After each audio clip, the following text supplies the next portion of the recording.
Rowena Dooley asking Sol citizens to report for duty.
Rowena Dooley asking Sol citizens to report for duty.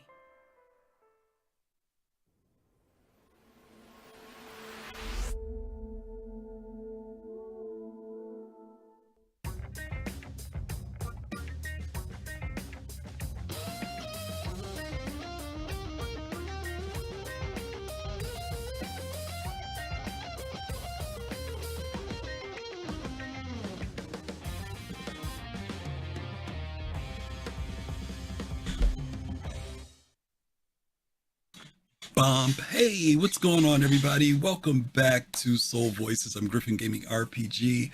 Today is Saturday the 9th, and I hope you guys are having a great week. Really appreciate you guys being here with us today. Got some cool stuff to cover today with you guys in regard to what's been going on in the Star Citizen community. This is our show where we discuss topics that come from Spectrum, Reddit, the gaming industry. But in particular, today is going to be an all Spectrum kind of day. So be ready to click on some links and follow along with me. Hope everybody's doing well. We haven't talked in a little bit. We just got through with IAE last weekend. We had a great weekend doing the virtual bar citizen. Hope you guys that came had a really, really great time. Special shout out to CIG for once again coming through and delivering both with staff and giveaways. We had about 6 staff members that came and participated. Zyla was there, T Nightster was there. Who else was there? Not T Nightster, Lord, I'm getting my names mixed up. Knight Rider was there. Din Daniel was there. We had a really, really just great group of people who came out last week. And again, thank you guys for participating in this year's Virtual Bar Citizen. Today, let's jump into it. Actually, I really need to change the name of this show because originally it was going to be called What Would You Recommend? But I actually came up with another title about 15 minutes ago that I felt much, much better about. And we are going to title today's show, instead of what would you recommend, we're going to call it, This is Development. That's going to be the title of the show today. This is development. Because some of the topics that we're going to be talking about are giving great examples of game development. And one of the things that we do with the Soul Citizens in our shows is often talk about the process of Star Citizen being built and Squadron 42. So hopefully some of the stuff we'll cover today will be in those areas. As always, as you guys know, this show is open for you to come in and join us, to come talk to us and give us your thoughts also on what these different topics are. And like I said today, excuse me, everything I'm pulling today is from Spectrum. So we want to give you that heads up. So let's go ahead and take a look at, we're happy to have you. Who is that? Who popped in? I don't know who popped in. It didn't show me. Oh, Cut to the Chase, GFX. Thank you for that follow. Thank you for kicking us off with the first follow today. We appreciate you. All righty, let me scroll down here. There we go. Oh, wow. And thank you, Nomad, for kicking us off with the first sub for the day. Thank you for the resub. 34 months. No, man, I think you're like maybe our second or third, maybe longest person that's been around. I think Standard Dev might still be holding the record, so you might have to try to beat him out. But but thank you. We appreciate the sub. Okay, let's go ahead and jump into it. The very first topic that we have today. I don't know if I have a mod, which I'm not sure that I do. So I'm going to put these in chat for you guys. This first one that we have, hey BBG, good to see you. This very first one we have here is from Xarishark. I don't know how to pronounce that. I'm slaughtering his name. Please forgive me. FC is here. Hey FC. This is called Running in Buildings in Cities is a huge immersion break. What would you recommend? Okay. By Xarishark. And it says, I feel like running in cities will destroy immersion. What would you recommend as a possible solution for that? Do you think we should not be able to run in buildings inside of cities? Also, let's add to the list walking with full heavy armor and battle gear in a city. So, this is just kicking us off with some light stuff here. What do you guys think about that? When you're playing the game, sometimes you see people running to and fro from hither and yonder. Does that break the immersion for you when people are running all the time? Or how do you feel about it? I mean, Star Citizen is a big, big world. Will walking do? Do you think people should be walking? Or do you think that maybe you should only be able to run so long before your stamina wears you down and it brings you down to a pace? What are your thoughts on that? So let's get some thoughts. Some folks kicking us off here. I think we got Pops in space. He is already in the queue. Let's bring Pops down and hear his thoughts on this topic. If I can get him. Why is the game let me drag you? There we go. Hey, Pops. How are you? Hey, all right. I'm a little under the weather. But I'm sorry to hear that. I'm doing okay. Okay.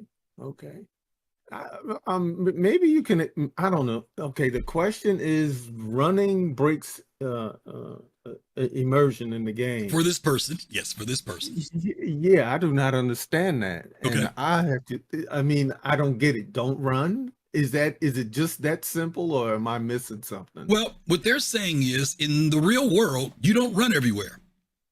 So what they're saying is if they're playing the game and this is a world and you're in a city, you don't run through, like I live in Chicago. I don't run through the streets of Chicago going someplace. I walk, I might walk at a pretty quick pace if I'm in a rush, but I'm not like running into, Walgreens, running into Costco, it would seem unusual. In fact, if we see people running in real life, we think something's going on, right? Like, where are we running from? Yeah, okay. I kind of get what he's saying in the sense, as far as real life, we don't run all the time. Then, and if you see people kind of out, they don't have jogging gear on or something like that, you kind of like wonder what's going on. But for you, you're saying it doesn't bother you, it doesn't break immersion for you. No, because I run. Okay. Yeah. Again, that's why I said for this person, I'm not saying it does. For this person, they feel it breaks immersion seeing people running. So let's do the part 2 to their question. They said, well, what about these people running around with heavy armor, backpacks, 2 weapons on their shoulder, and they're running through, too? Do you think that they should be able to just run, and none of that encumbers them or slows them down? Or in fact, it does. Well, it does. It does slow you down. It does slow you down. Would a person be running with all that stuff? Possibly, right? Some of you may remember back in the day when we first got heavy armor in, they had a mechanic in that if you ran long enough in heavy armor, you had a heart attack. Yeah, you died. I remember that. That was when they were testing. They were testing stuff, right? So what do you think? Do you think that what they have right now, where it just slows you, it doesn't make you stop? But actually, I think now when you run, you can run to a certain point and you do slow down to a pretty good crawl. Slow down. Right. Yeah. Because a person that actually is just in regular street clothes can run faster than a person much faster. Yeah. With light armor and so tiered. It's kind of tiered. Yeah. For me, it doesn't break it. Break immersion for me. Okay. That's fine. That's all I need to know. Does it break it or not? And mind you, the person does emphasize in cities. They're being very specific here. They're saying in cities, when people are running around, does it break immersion? And you're saying for you, it doesn't even phase you. Is that pretty much it? Yeah, I can kind of get what he's saying, because in the city you just wouldn't be blasting and running through the crowd, right? Because it would be kind of dangerous. Okay, but, yeah, I get that point. Well, usually in the city you wouldn't be running with 2 rifles on your back either, right? But we do. Yeah. So. All right, Pops. Thanks a lot, buddy. Okay. All right, let me bring in Fist to Face next. Fist, you there? Hey, what's going on? Pretty good. I'm gonna say yes and no. So my yes part would say yes, you're correct that in real life, yeah, we don't run from here to there. Mm-hmm. No, it's kind of like at the same time too, it's a game. Yep. Yep. It's a which game. one? Which one do you lean more toward? And there's no right or wrong answer. I'm just asking because I think both your answers are correct. It's a game, but at the same time, there is some immersion breaking there for some people. So which one do you lean more toward? The more realistic or the more gamified?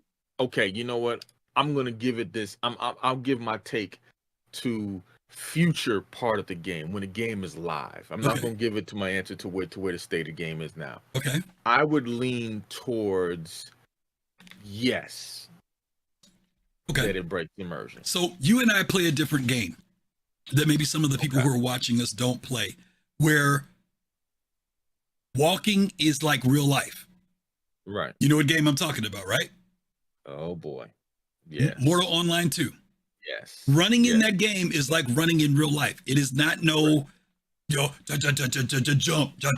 Right. No, it is like, now let me ask you a question. Does it bother you in that game? No. So what's the difference? What do you think? And I'm not saying there aren't. I'm curious. What do you see the differences are as to why that game you do it doesn't bother you, but in Star Citizen you think it would bother people? Wow, you know what? For me, I think. Because here's the deal: you and I both know that in Mortal Online 2, if you want to walk to another city, right, it could take you 45 minutes to an hour. Correct. It does. Yep. But we have never complained and said, "Ooh, I wish I could run faster." So, right. So other than when somebody's chasing you, unless you're correct. Unless somebody's chasing you, or you're that one class that was the one class that you can run real fast. Right. So why doesn't it bother us in that? And that's a huge world. But in this one, it does mess with us a little bit. Is it because we've been running since the beginning, and the idea of slowing down would mess us up? I think and that's exactly the reason why I'm saying I can't answer the question to where the game is right now, because where the game is right now, that's what we do all the time. Okay. But to answer the question for where the game should be, or maybe, you know what I'm saying, as far as we're looking at it down the line, where things are like in lockers and physicalizing, and stuff is here and stuff is there, and you don't know what implementations of rules they may apply. So later on, they may put some stuff in there that impacts us, basically. Right. Like in cities, because as you know, this real quick, when you run into somebody, you could actually get hurt. Like right. you it hurts. Mm-hmm. So therefore, you get a crime stat. Yeah. You know what I mean? I mean, we talk about getting in elevators, right? You get in the elevator, run into somebody, you end up bleeding or something, right? Okay. So there may be some impact later. Put into place where if you're in a city and you do something like that, now that makes you think, okay, I gotta walk to the train, I gotta, get to a spot to where whatever, and then, hit the ground running. Okay, you know what I'm saying? I got you. So that's how I kind of look at it. All right, fair enough. All right, I gotta keep it moving. I got folks waiting. Thanks, buddy. No problem. All right, let me bring in BBG next. BBG, you there? Is he there? He's got a mic. His mic is muted. Let's see. There he is. Griffin Gaming RPG. How are you, my friend? Every day is a blessing, sir. How are you? I'm doing okay. I'm okay. What are your thoughts on this running in cities thing? Does that when you're playing the game, you see people go zooming by? Did you actually say, dude, slow down? Or do you like go, gadget, go? What's your thing? What's your thing? On the one side, it's very quick and easy differentiator to see who players are versus NPCs, right? Okay, right. But for the and I recognize where we are in the testable alpha phase. I recognize where we are in development. When this game is done, I want that to be a consequential gameplay choice, right? Okay. So once the game is done, I think that you will develop and maintain relationships with NPC. I'd like to see a framework where you develop and maintain relationships with NPCs, with the local authorities, if you are walking and acting normal in cities, right? I also want to make sure that I would love to see that customs didn't allow you to bring in weapons, right? So we're walking around in our clothing and we're walking around. But just like hygiene will be a gameplay choice that we learned about at CitizenCon, where if you have poor hygiene, it can lead to disease, lowered health, and they said snarky comments, which means they're going to encode NPCs to respond in snarky ways. If you have poor hygiene, I'd love to see NPCs respond in ways that say, hey, you know, you can't run around here in my store, get out. Or, you know, cops on the street, you know, or police in Hurston saying, hey, there's no running here. And then if you keep doing it, there'd be consequences, right? Interesting. So I'd love to see landing zones give players choice, right? Yeah. You do what you want to do, but the very choice of running or not running is a gameplay feature that is consequential. That's what I'm hoping for. Yeah, I thought it was interesting that this person did focus in cities, right? Because again, like I said, when I'm in downtown, my city, I don't run through the streets of my city. There is an urgency for people to want to get things done a lot of times in Star Citizen, and because of the scale of the game, like when I play with some of my friends, Colossus and us, we role play, we walk. A lot of times we walk. We go off the train, we walk, we talk in and everything else. I do too. Right. And then other times I will run. If it's just me and I'm doing something, I might run to go do something. So I step into both my role play mode where I enjoy the walk, and then there are times when I want to hurry and get something done because I only got so much time and I want to do it. I like your idea of consequences. I think another consequence you raised is the one where you talked about hygiene. When you run, you perspire more. You perspire more, you stink sooner. So maybe that whole idea of running, when you landed, you were fresh and clean.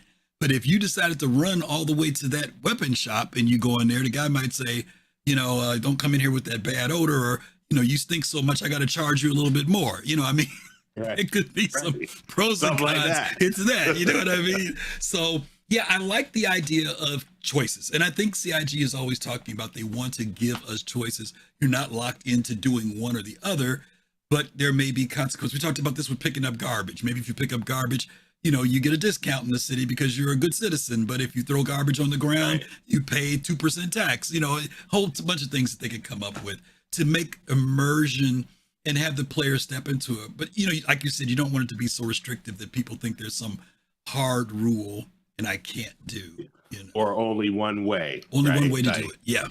Right. Yeah. If you want to bring weapons into the city, you don't come through customs. Maybe there's another way. Right. Yep. If you want to run around, fine, but maybe you don't get to do certain things and you get to do other things. Consequences. Yeah. That's what I'm interested in. So. Okay. All right, BBG. Appreciate you, brother. All right, man. Thank you. All right. Let me bring in, let's see, Nomad's got his mic down. Let me bring in Stunner, then I'll bring in Nomad. Stunner, you there? I am. Hey, buddy. So yeah, I mean, it doesn't bother me. It doesn't break my immersion to see people running. And while most of us don't run around town in real life, we do actually see people running in real life. Yes. No matter where it is. Yes. And first you do is you look around to make sure they're not running from something that you should also be running from. Yes. You know, you usually just, okay, you know, they're crazy or there's something going on with them, you know, whatever. Right. I don't have a problem with it. But also, I think from a game development standpoint, in my opinion, the wrong thing to do, and you kind of hit on it earlier a little bit here, is to take things away. Like, it'd be much better to put in consequences for people that do that instead of taking away from everybody. Especially in a game like this. I mean, it should be very difficult and a high amount of consequences for players, like red players, to attack a city area in the game. They do have that option, and if they do, we may need to run away from them. So, you know, again, you don't want to take it away. Right. But the other thing too that I think, I mean, CIG has said many times they haven't They haven't said exactly what their plan is, because again, that's what we're talking about. This is all in development, but they have made many mentions as to like there will be restrictions. There already are some restrictions in game for different armors, and like may not be able to fly a ship with heavy armor on, or you can, but with limited control, all that kind of stuff. So they're already thinking that way, in my opinion. And if you look, they have locker rooms in the game already. Like we don't use them yet, but they're there for a reason, and they're at the spaceports. They're not in the civilized areas like where you go to the Galleria and stuff. So yeah, I think they're already thinking that direction. Okay, all right. I think that the options thing is always the way that CIG tries to go, and I think as long as they do that, the point that people can make that decision on their own. I think also there may be people who may find that things that they may not think is that cool or like, they may find that they do like it, once it's done in a good way. They may still opt to do a certain thing. Running doesn't bother me too much. I mean, there are times when I see people running, it's like, oh, they're running, but they may be doing something important. But then the only thing that really bothers me about running is when somebody runs into me. Now that drives me insane. It's like, dude, there's a whole freaking 6-foot lane here. You run right. That does drive me crazy. 64-bit large scale universe. You gotta run into me. That's the only thing that kind of will drive me a little crazy. But other than that, I can deal with the running. But I do, the other thing too is that there are different type of players, right? There are those players who are truly immersive, who treat this like Second Life and they go into it full scale. And then there are the other people who literally take it to almost arcade level, right? They're just getting in for the action, doing something, and that's it, So being able to create a world that allows all those to live in the same space. Those of you who role players like me, relax, it'll be okay, it'll be okay. All right. Thank you, Stunner. Yep. Later. All righty. Let's bring in Nomad next, and then we'll bring in Togi and get to the next topic. Nomad, you there? Yes, I am. Hey, buddy. How are you? I'm doing great, Griff. Good. Actually, you ended up touching on all the points I was going to. Oh, I'm sorry. I should wait. I'm sorry. It's perfectly fine. I'm just going to sum it up. Mm-hmm. But yes, I happen to be one of those who does light role play. I say light. So whenever I'm in an environment in Star Citizen, I won't say always, 70 to 75% of the time I am walking, because that puts me in the game. Yeah. It makes my immersion better.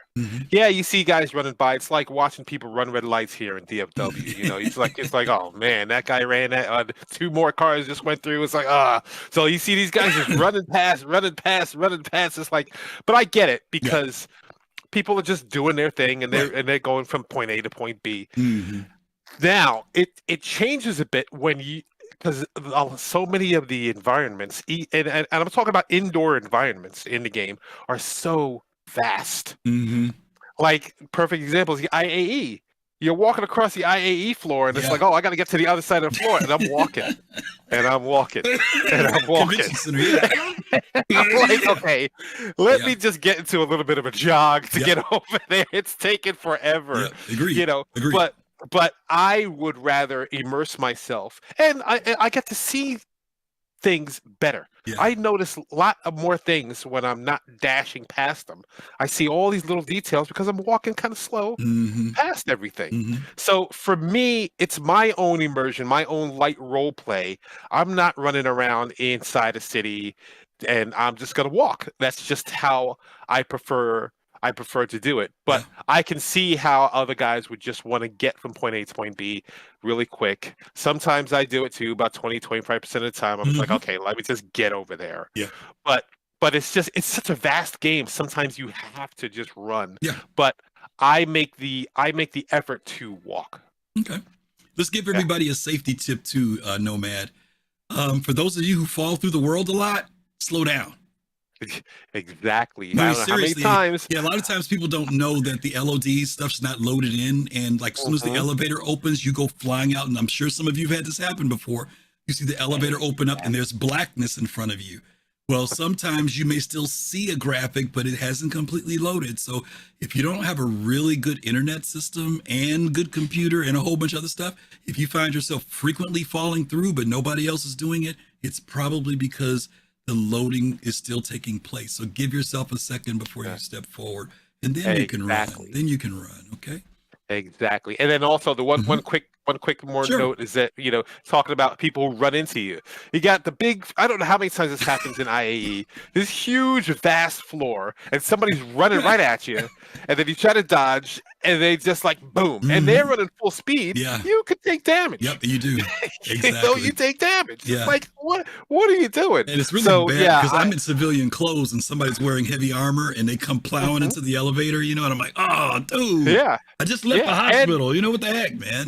And I change into my civilian clothes when I'm at Microtech or when I'm at the IAE, right. And so I immerse myself better, and I personally enjoy playing the game better that way. Okay, all right, Nomad. Thank you, brother.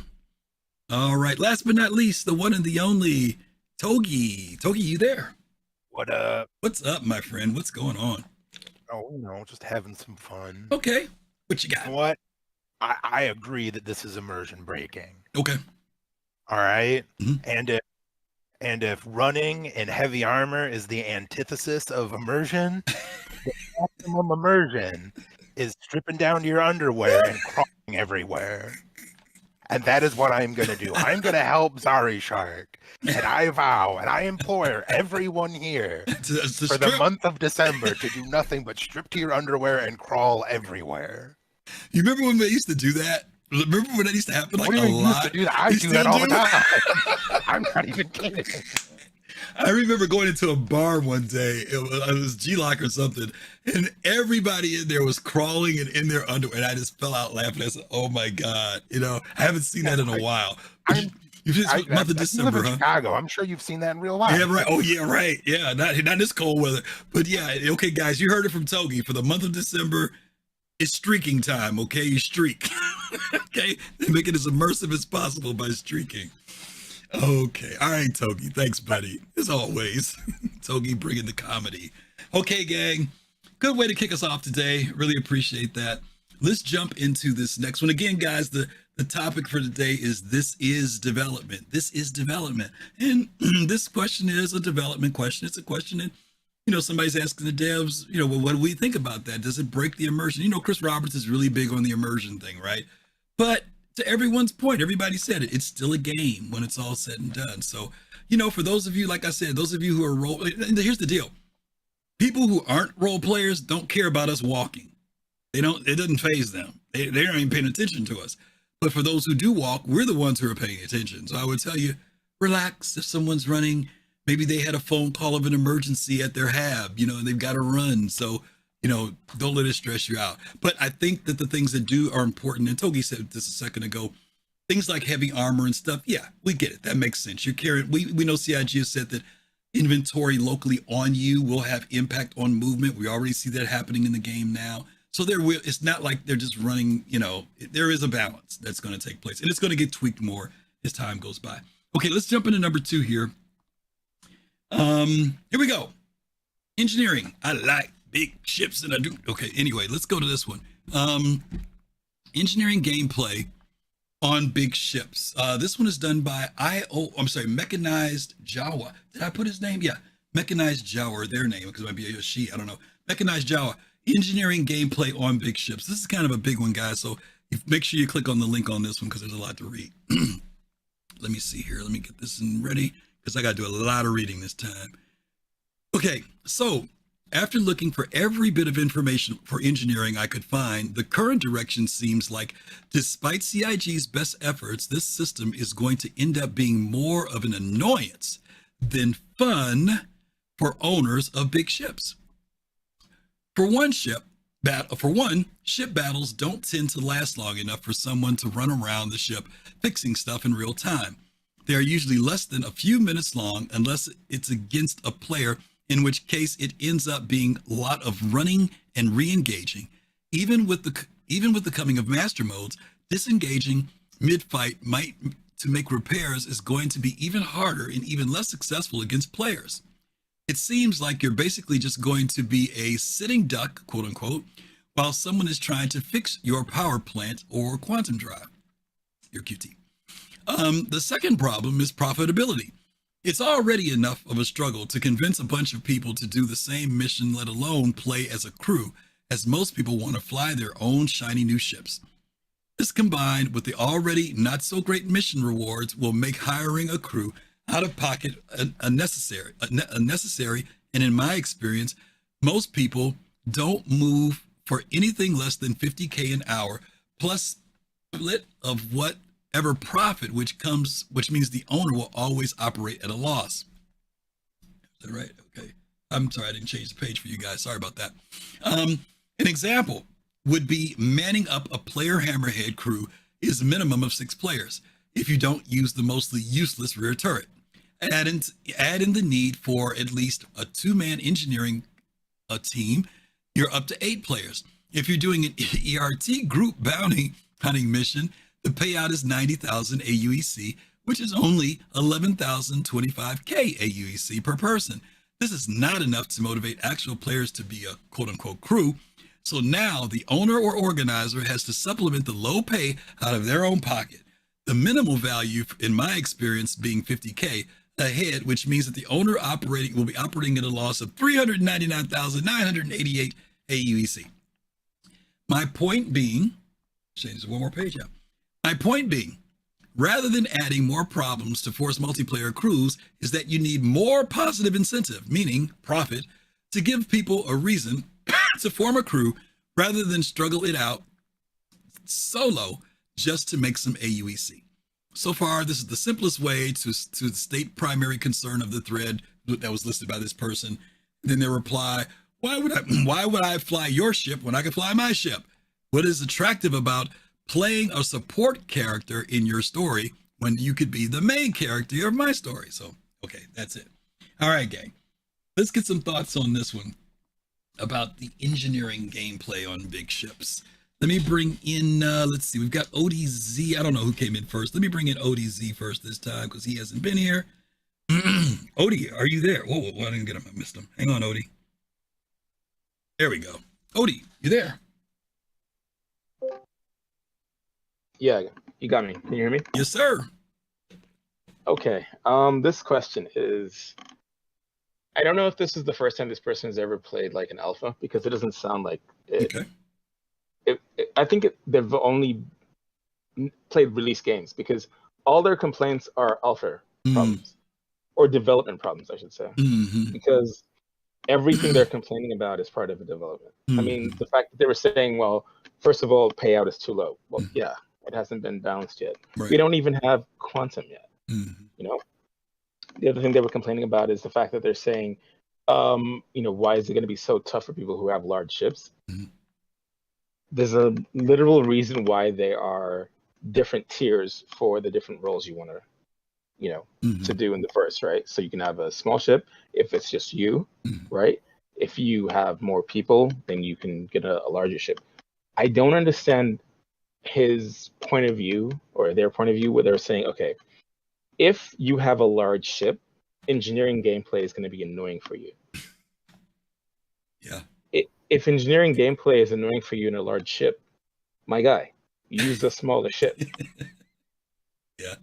It's a large ship, right? Yeah. Larger ship means greater responsibility, greater everything, greater expenses, greater whatever, right? Yeah. Remember, and this is another thing people forget. Because they were selling us ships during, you know, development to fund the game, one of the ways they're balancing that is by making it so that if you have a multi-crew ship, right, you need to crew it, and then you accrue certain expenses to go along with it, so you just don't get ahead of everyone so quickly, right? And this is one of the ways they're balancing it. Right. And I don't get this. I think people in this alpha are very deluded. Well, maybe they haven't played MMOs before. They don't realize that specialized roles are the least liked roles ever. And one of the most specialized roles in this game, people, I don't think have grasped this, but piloting is going to be one of the least liked roles when the MMO is released. Like, it'll be akin to tanking and healing in a fantasy MMO. So it'll be like engineering, piloting, and let me see what else is there. That's going to be maybe medical, right? Maybe medical. Okay. Right. Those are things that are players are not going to want to gravitate towards, which means we're actually going to have an abundance of crew. So this person thinking that everyone wants to be the hero of their own story, how many people do you know of who don't even want to play Star Citizen because they're afraid of having to fly? Mm-hmm. True. Right? Yeah. The vast majority of the people who are going to be in this game, in my estimation, judging by all MMOs, are going to be people who don't like flying. Mm-hmm. Yeah. So there's going to be abundance of crew. Yeah. And just because you're not the pilot doesn't mean you don't get to have your own story. Yep. Very true. Very true. So I don't know. Okay. Like reading the whole thing, mm-hmm. I think they're missing a lot of things, and they're making a lot of really grave assumptions as well. And they're making most of their points are based on the current state of the game, not the, as you mentioned, it's in the alpha state. So some of these things are just the way certain things are now, but even just something as simple as the economy, like you mentioned, is not there yet. So yeah, I think that the person may not, and it's kind of funny because, you know, a lot of times we think people do understand when we talk about development. That's why we titled the show, This is Development. There are people who come to the game thinking that this is the state of the game, and there's so many elements that just aren't in place yet. And so I think your other point, though, is relevant both in an alpha state and a final state. And that's the fact of what you talked about scaling up. And we know, guys, it's so cool to say, I want to get in my hammerhead or my Idris or my javelin. But with that comes greater accountability, responsibility, logistics, economy, the intelligence. It exponentially grows. And when people want to take that exponential number and bring it down to the number of 1, you're going to be frustrated. You're going to be frustrated. It's not that you can't do it, but I guarantee you it's going to be a struggle. So, okay, Odie, thank you, bro. Appreciate you bringing it in. No problem. All righty. Let's bring in, I think Kai was next. Let's bring in Kai Zen. Kai, you there? What's up, my brother? Hey, man, how are you? Fantastic. It's good to see your beautiful smiling face on the screen. I'm trying. I'm tired, brother. I went to bed at 4 and was up at 7:30. I'm tired, but I'm hanging in there. Trust me. What you got? All right. So first off, right off the bat, I got to respond to the last person who says that there's going to be a minority that wants to fly. In your spaceship game, I'm going to go out on a huge limb here and say that the majority of people are going to want to fly spaceships in their spaceship game. Okay. But I believe that this entire book that this guy wrote on the spectrum could pretty much be summed up into one of the, like, it's literally like 1/3 of all spectrum posts, which is people that are writing out their doctoral thesis on why this doesn't make any sense. And they're using the math of at best 1/3 completed system and saying, well, if you look at the payout here and the amount of people there and the this there, and they're giving you their complex formula, it's like, my guy, you're giving me your review on the taste test of a cake that is still raw ingredients sitting on the counter at my kitchen table. We haven't even gotten to the point where the cake is made and I'm putting on the frosting, and you're already giving me, I give it 2 stars out of 10. It's way too dry. Dude, it's powder. We haven't mixed this shit up yet or baked it. Like, come on, chill. But looking into the, let's give a sort of, let's just sort of squint and look at this through the focal point of sort of, I think the point that he's making, let's assume some numbers, which right off the bat, I'm going to just say, like, you know, like, that's not, I think that this very compact, minute issue can be sort of overlooked based on, like, hey, dude, you're evaluating something that can't be evaluated yet. You're giving me your book review of a book that you haven't read. Kai, hold your thought. Please do not lose it. I got something in the house that's happening. Just give me 10 seconds. All right. Okay? I'm going to talk to the crowd. And you can talk to the crowd. You can keep talking. I'm listening. All right, brother. So let's put that along with the second point, sort of a larger point that came up this week of, there's some stuff where the big muncher type ship for scavenging, whatever, the salvage with the big muncher on it, it's not gonna, in the stuff that they put in 322 or whatever, it's not gonna be munching. It's gonna be laser rays, and they're gonna suck it up through vacuums and whatever.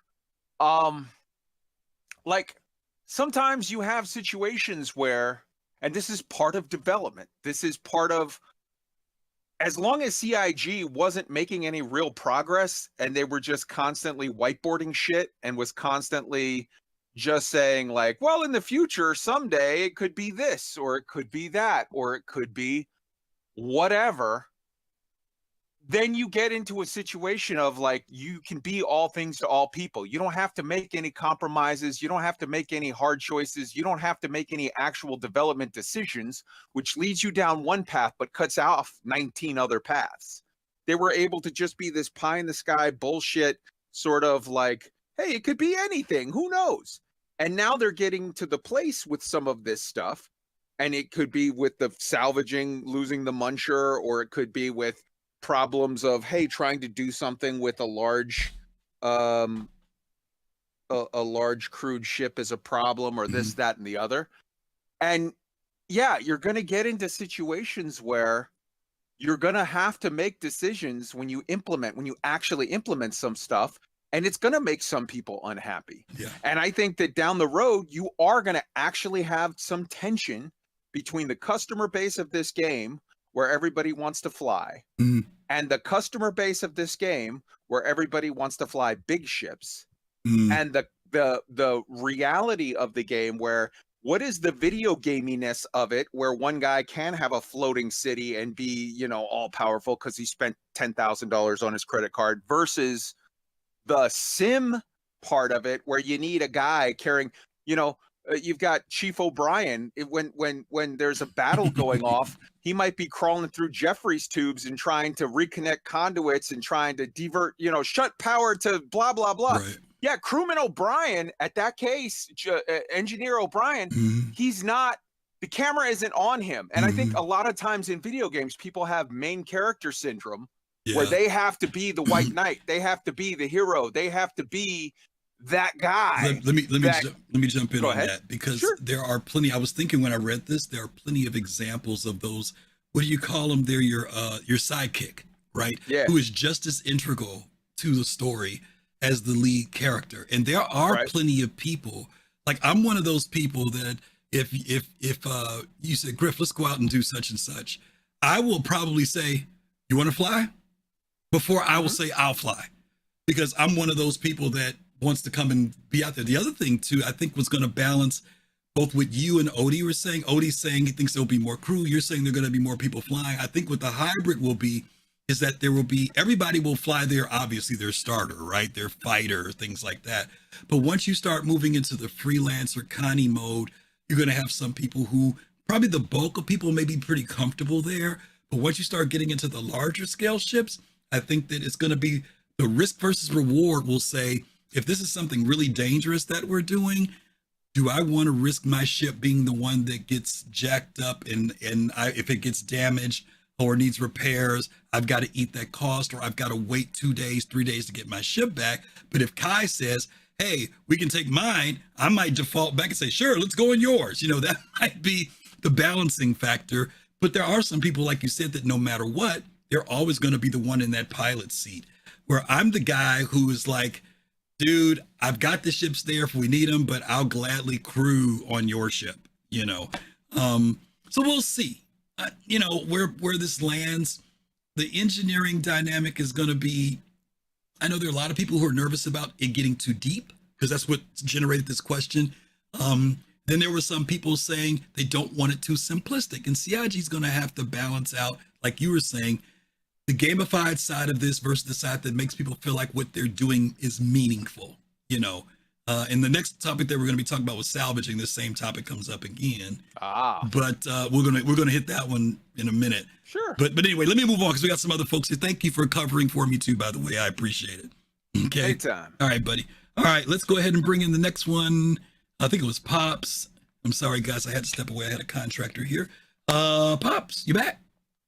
Yeah. Yes, sir. What are you thinking about this thing with engineering, big ships, gameplay? Well, I think this is a concern post. He, you know, obviously he's ringing the alarm, you know, early, but I think he's very concerned about, you know, the direction that it's going to go in. Yeah. So he's putting up this flag and he's saying, CIG, look, here I am.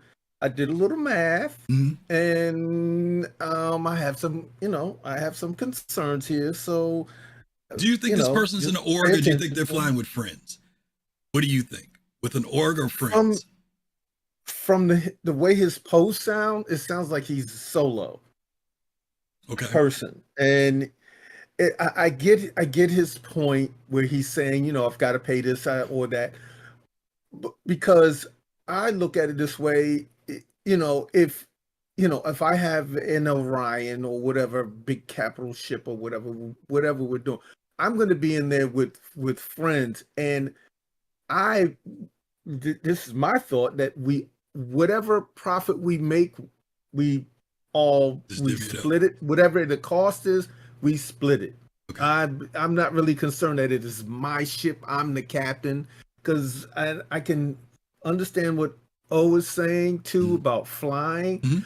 I'm not a combat pilot, but I will, do some, maybe, fly a cargo ship. So I can kind of understand where O is coming from. Right. Let me say the reason why I asked that is because I know in my org, if someone comes in and says, hey, I'm about to take out a hammerhead, anybody want to come along? I've never had anybody say, you got to pay me so and so before I go on your ship. People just they just volunteer. And because they figure we're going to make something. And I've never heard, now that's why I asked, do you think this person's in an org, or to your point, you said maybe they don't have friends, and maybe they literally are bringing on people and paying them. And I get that if they're saying that's the case, but I think Kai's point earlier about how the economy's not there. Exactly. Is a hammerhead, they're doing hammerheads to do ERTs, and I get that. That's okay. But our hammerhead is really designed to be an escort ship for ships like a Idris and other stuff, right? So it's its task is way beyond that. Secondly, I wonder whether or not people are going to see that military ships are not out about making money. I know that's going to freak some people out when I say that, y'all. Don't get me wrong. I'm not saying you can't make money in the game, but a lot of the combat ships are designed to be based upon fleet operations and accomplishing tasks. And those tasks could be anything from, occupying a certain area of space, or an assault on a settlement, or some other org. Those are not money making ventures.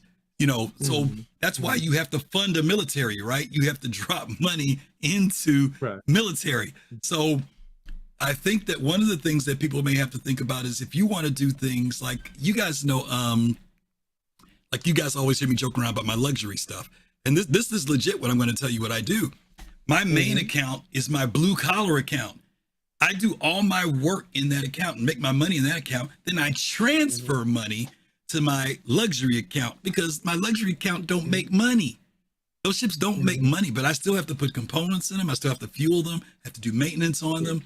So quite often, I know orgs do this, they have a general fund or a bank, right? So that when they have to do an operation, they've got that money there to fund their fleet. So for those of you with these big military ships, think about how you're going to fund them. Maybe the funding doesn't come from you going out and doing battles, but the other stuff you do in the universe is the money that generates, so you can take care of your Polaris, so you can take care of your Hammerhead. And it's not about how much money did we bring in when I took the Polaris out. That may not be the way things go. We'll have to see. It's still early. We don't know what CIG is going to put out there, but it's just something for you guys to think about when it comes to how you're going to fund your fleet. I want you guys to think about that. All right, Pops, thanks for bringing that. It's a good point, brother. Appreciate you. Why, welcome. No problem. As always, Pops is always coming with the comments. Let me see. I got to make sure I grab the right thing here. I'm about to move myself. There we go. All right, let's bring in Rad, my buddy Rad. Captain Jones, thank you so much for that gift sub to MT Stunner. Thank you so much. Rad, how are you? Hey, Griff, how you doing? I'm good. So, long comment short, Kai really took a lot of my thunder. Okay. The number one rule we have, at least in Soul Citizens, is what the game is now is not what the game is going to be. So all the, I guess, him and hawing this fellow made about engineering gameplay, we don't know what the finished product will be. I will say that, if you go in a single seater ship, you probably won't have a lot of engineering. that becomes, more complex as you go, like the freelancer, 3, 4, 5, and so forth and so on. So it all depends on what this person is comfortable doing. I don't know what this person meant by a big ship. I didn't read the whole thing. Yeah, he used the hammerhead as an example for his thing here. Yeah, he used the hammerhead for an example. He said that if he had like 6 people in the hammerhead plus 2 engineers, they go out and do a gig and they bring in this money for this particular mission. All he could pay each person was around 11,000, and most people want at least 50,000 when they go out. Yeah, 50,000 in the present game. That who knows, that 11,000 may be very good money once the game with the economy, depending on the economy, right? We don't know, right? And we know that the economy's fake right now. There's no real numbers in the game, right? It's just for us to play with.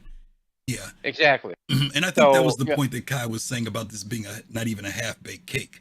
We don't have, and I think even Odie said it, Quantum's not in the game. So it's hard to take the numbers. We understand what he's trying to do, but none of these numbers are real, when it comes down to it. It's hard to gauge right now.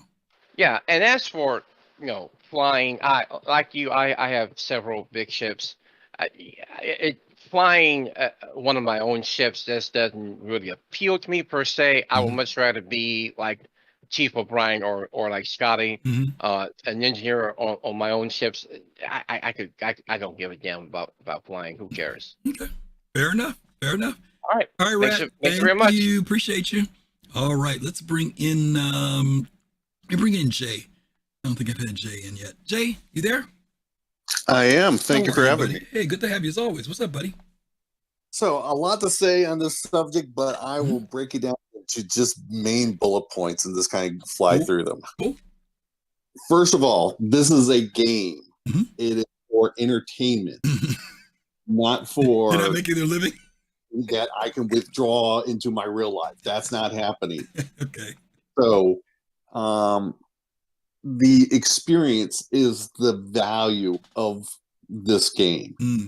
And the more people you have around you, the more shared experiences you could have. I said this on an earlier program where I get together with my old high school buddy. We spend half of our time talking about the good old days, and we spend the other half of the time doing stuff that we'll be talking about tomorrow. And so I think that's what gaming experience is all about. Is this the community? It's the shared experiences and whatnot. That's the value of it, not the payouts of whatever the fake economy is. And second bullet point, this is development. The economy is paying you out lots of money than what it will be at launch because they want you buying new stuff, testing new stuff, and going through all their equipment and whatnot. So you're getting humongous payouts that we are not going to see at launch. Yeah. So that 11,000 divided out is going to be like 10% less at the end of the day when everything gets real and everything gets balanced. Yeah. So I guess those are the major points that I wish to make on, I think this particular subject. They're great points. There is the dynamic, like you said, it's a game, and that's true. And I want to go back to what you said earlier about the experience, because games are different things for everybody. I struggle with some things that happen with people's interpretation of gaming and what their pursuit is. And everybody can have something different. Please don't get me wrong. I'm not trying to pigeonhole anybody, say this is what you should, if you're going to play games, this is what your attitude should be. I'm not saying that at all. I almost sounded like Togi a little bit. I do know that there are people who they're about reaching the pinnacle of something, right? Like I remember when I was playing the arcade, I used to, you always want to go for the high score, right? Because, having your initials up there at the top of the thing was saying you were the person with the high score. And that's cool. It's competitive. Nothing wrong with being competitive. But then there were some games I played just because I enjoyed playing them. And it didn't make a difference if I didn't hit a high score. As long as I felt like I did well, or maybe I didn't, maybe I played the game and I had a bad day on the game, whatever the case may be. But if I had a bad day, it didn't mean I wouldn't go back and play the game. I'd go back and play it again. Maybe the next time I played it, I had a great experience, right? Or because I played the game with a friend and we played against each other and that was the competition. It had nothing to do with the top 3 names at the high score again. It was just the experience of playing the game. I've said this before on previous shows. I think the gaming industry has kind of gotten us kind of pigeonholed into looking at what is achievement in games. Sometimes the achievement is to say that I have $180 million of credits, right? That's the achievement. Just because it's a high number in our head, or it's more than most people around me know. And so that's it. I want to have more money than anybody else. Some people want to be able to make just enough money to buy the things that they need. And once they've got the things that they need, the money is no longer a factor. Then there are some people who could care less about the money and will play the game with stuff in their ships and maybe just go through loot boxes because that's all they want to care about. Everybody has these different aspects of what makes them feel good when they're playing a game. I think that with this particular post, though, with the engineering thing, I think that this person may not be feeling good because many of the things that they've taken on are things that are frustrating in an alpha. There's a lot of uncertainty in these numbers, and he's trying to do math with fake numbers and make those numbers work. And all he sees is at the end of the day, he's 400,000 in the hole. I don't think that that's going to be the outcome for the game. I think that later on when things are balanced, when things are in place, this will be something that they won't have to worry about. But I still stick by my statement I said earlier. I don't know if you were here when I said it, that the higher you go up in ships, the greater the level of accountability, responsibility, economics, logistics, everything else. And if you want to push back against that and say, screw all that, I still want to do such and such, then be ready for the negative outcomes that might come along with making that decision. And I know some people may not like hearing that, but I'm just saying, based on the way CIG's been talking, you're going to have to weigh out risk versus reward. So anyway, that's another bullet point. Yeah. Is I hope that Star Citizen is developed enough and that enough thought is given to have as many different game styles, many different approaches that there are to the game itself, that there is a lane there for them. I mean, with Death of a Spaceman and, insurance with your starter ships, you are never not going to be able to participate in the game. True. No. Yes. And so you may have to rebuild yourself several times. Yeah. And maybe I've already purchased the Idris that I can use. And so that's going to be some, hangar trash. Yeah. But whatever my game mode is, I will be able to hopefully achieve that. And I just have to find, keep testing, keep banging my head against this to figure out what the formula is that I can get my excitement out of it. Yeah. Yeah. That's a good point. Hey, let me ask you this question before you go. Have you ever lost everything in the game before? So I have played games that in this one. Like, have you ever had one of those days where you did a run and you lost everything? You had like $2 of UEC left. I haven't played the game yet. Oh, that's right. Oh, that's right. You haven't played. That's right. I forgot you told me you haven't played the game yet. Okay. I was saying that because you were talking about you may have to build yourself back up. And yeah. I've had that happen before where I lost everything, but you know what? I didn't go into my Discord and say, alms for the poor. I didn't go ask for people to give me money. I started from zero. Okay. Zero. Well, how do you define losing everything? I had all my AUEC was gone. I still had my ships, but I'm saying I lost everything. I did a run one time and lost I had 300,000 and I had 2,000 left when I was done. And all I'm saying is I didn't all I said was, well, let's start over. You know what I mean? I like you said, I had the tools there to go back and earn that money, even with the loss, So I'm saying to your point, you were saying you will always be able in some form or other, even if it's not nothing but carrying a box across from one side of the station to the other, exactly. You're going to have a way to make money in the game. Or putting the stupid recycles in the bin. There you go. There you go. There you go. All right, Jay. Thanks, bro. All right. Last but not least, the recycles. Let me bring in Almost over and we're going to move on. Almost, you there? Good morning, sir. Hey, you awake? Yeah. My talk today. Another late night. Another late night. It's not moisturized. I understand. I will say I have lost everything before space trucking. I worked. This was back when I first started playing.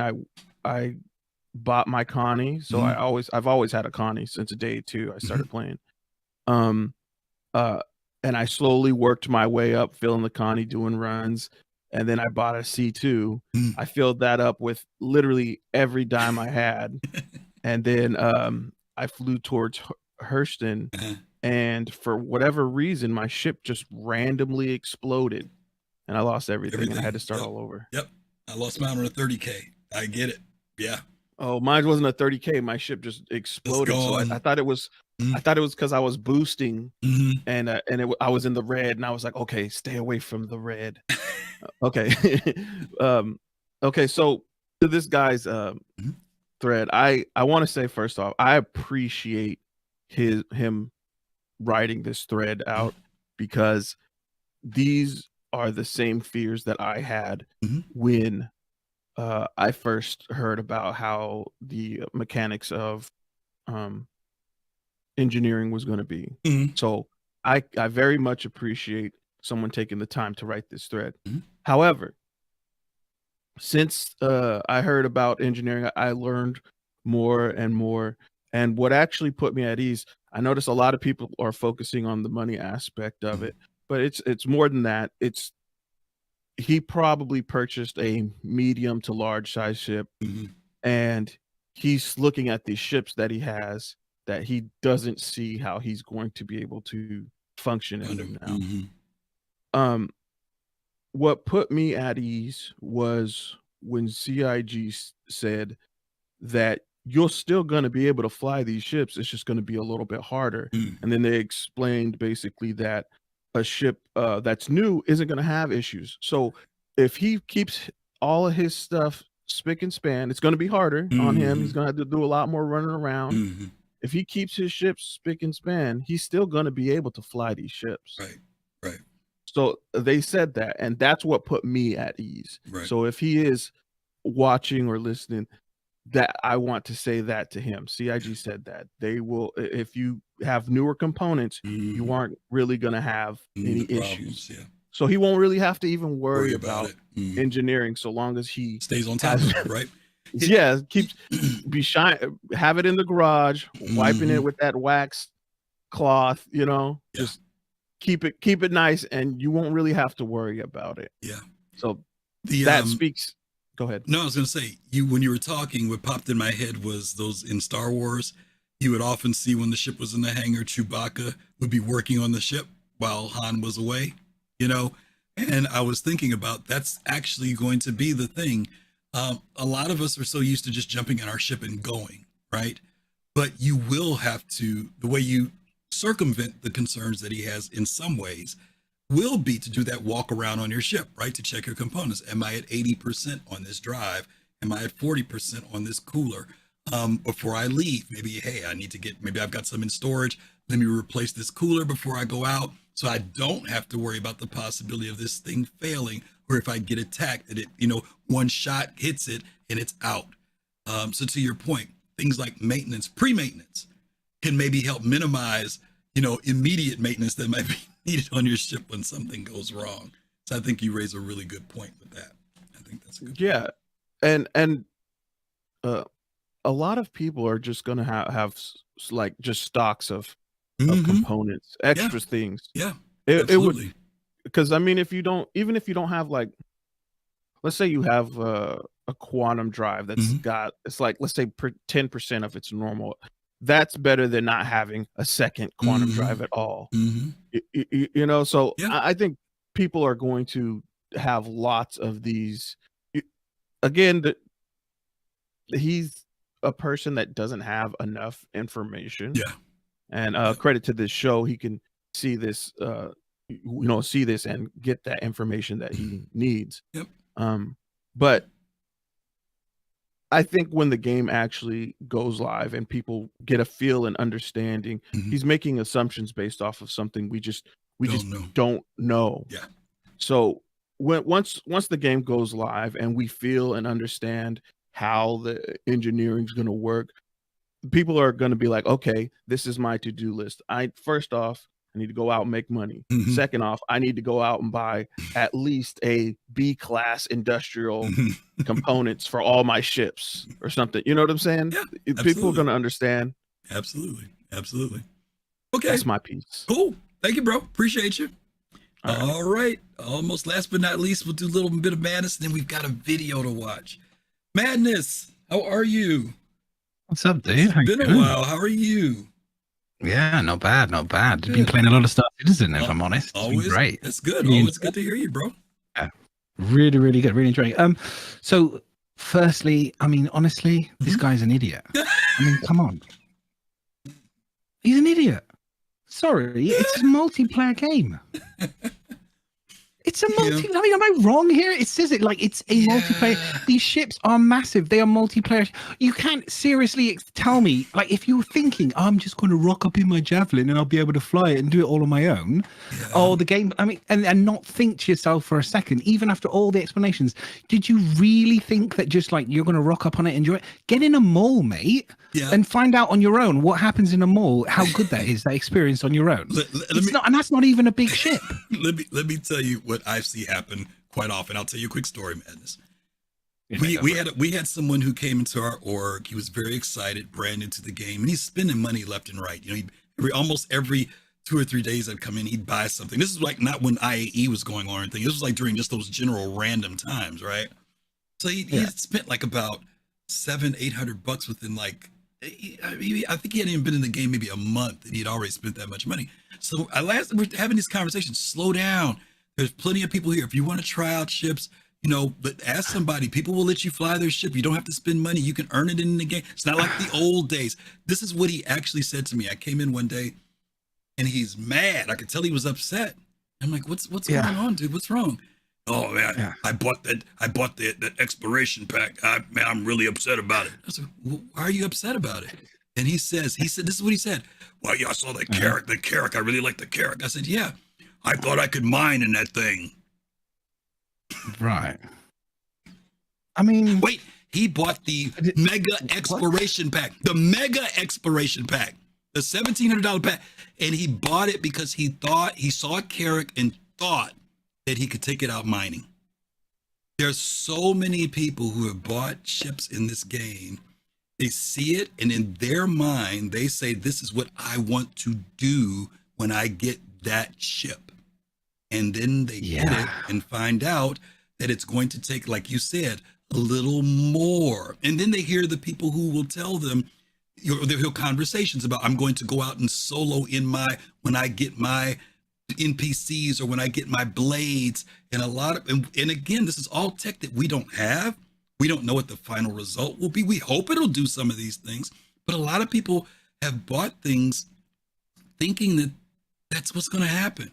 And to your point, okay, but it's called a multi-crew ship for a reason. I mean, I look around at people on the street and I go, we've all been there. We've all looked at those people and we've gone, they shouldn't have children. You know what I mean? It's like, it's the same thing. You know, it's like, unfortunately, we live in a world where they can get a credit card, they can get a bank account. You know what I mean? They can do that. And I thankfully, in a strange way, it's good that they can, because they've been able to pay and fund a lot of what we've been able to enjoy. But the truth of the matter is they're idiots, and there's no other word that I can use to describe it, because it is like literally the most obvious thing. The only one I would say is CIG is slightly guilty of this is, they create the tiering of things as you get to like concierge.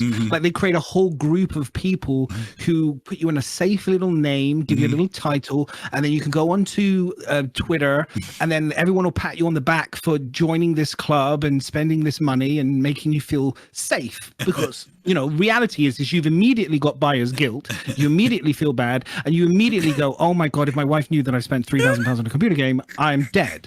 But these strangers, who I have no idea who they are, have all now validated my spending of an insane amount of money on a computer game, and now I feel okay that I spent that money. Do you know what I mean? It's like, and people will go to find the information that they need to justify it. So this explorer or whatever, maybe he found someone that was saying, it's okay, yeah, man, spend it. That's the one. You get mining. Don't worry. And if you don't, you can mount it and get another one. It'd be all good. You know what I mean? It's like, I will and then say they this. realize. I will say this. This game, okay, this whole Star Citizen Squadron 42 thing is a unique, weird animal. It's not like any other approach thing that we've done in gaming before for most of us. And unfortunately, for that guy who, like I told you about, who bought the Carrack thinking he could mine in it, there's a part of me that chuckles. There's a part of me that says, dude, there's so much stuff out there about mining ships. I could see if there was no label on anything that said, this is a mining ship. What made you think that you could mine in that ship? Now, maybe somebody gave him some bad information, said, oh, later on, they're going to put mining modules on it and blah, blah, blah, blah. I don't know. You got the Orion or whatever it is mixed up with the Carrack is perfectly possible. But he's got bad information. But my point is that there's a lot of due diligence that has to happen for this game. And a lot of people, unfortunately, as consumers, we see something and the term is used, this shiny new thing, right? We see it. We don't read it. We don't look at the Q&A, or we don't even go to the website to see what does this thing do. And then we buy it. And then when numbers like this come up, logistics, we don't think about this is logistics he's talking about. He's talking about logistics and economics. But again, it's an alpha. Odie opened up this whole thing saying, you're trying to base all this around alpha. None of the thing is real right now. So you're worried about something. Let's wait till the final product comes out before you start worrying about this. I agree. I think the thing is, he says in this thing, he says, I'll go back to the thing. He says, what I've seen of CIG, what I've been reading into and the information that I've been gathering says that this will be an annoyance and not fun, right? Yeah. And I look at it, and I said in the chat earlier, and I'll say it again, is like when the Vulture came out, I got into the Vulture within 5 minutes. I loathed it. This is a ship I bought on concept. It's the only ship I've ever bought. I knew that the Vulture, when I saw it, I was like, this is when Salvage will come in, when this ship comes in, because it just makes sense.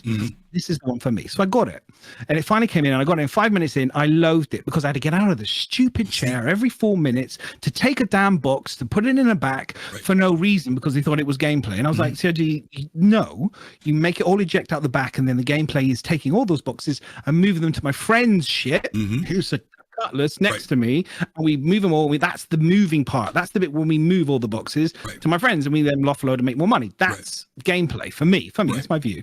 That's gameplay. Now you do know that that's where it is now, right? You do know that's where it is now. Well, and then I exactly, and that's the thing. So then I put a Spectrum post on it, and it was very interesting to see a lot of people agree with me. Obviously, some diehard sim fanboys who live all their life on Spectrum disagree with me. That's fine. We know they are always on there. They need to get a life. But the reality was I put it on Spectrum, and it was interesting because CIG came out and they go, we agree. This is actually, we've been playing it. We've seen it now.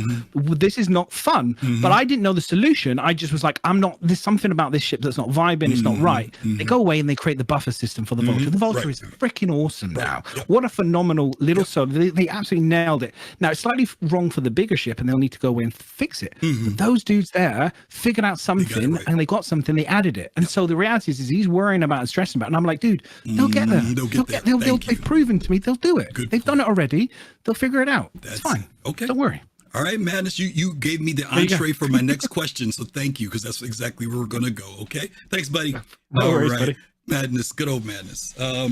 Okay, he did actually give us the entree for our next part. Thank you guys for jumping in for that. I hope you guys are enjoying the conversation. I'm trying to read what you guys are saying in chat at the same time. So let's go ahead and jump into this next one. What I want to do, hopefully I'm going to click on the right thing. Yeah, we did that. Okay. Yeah.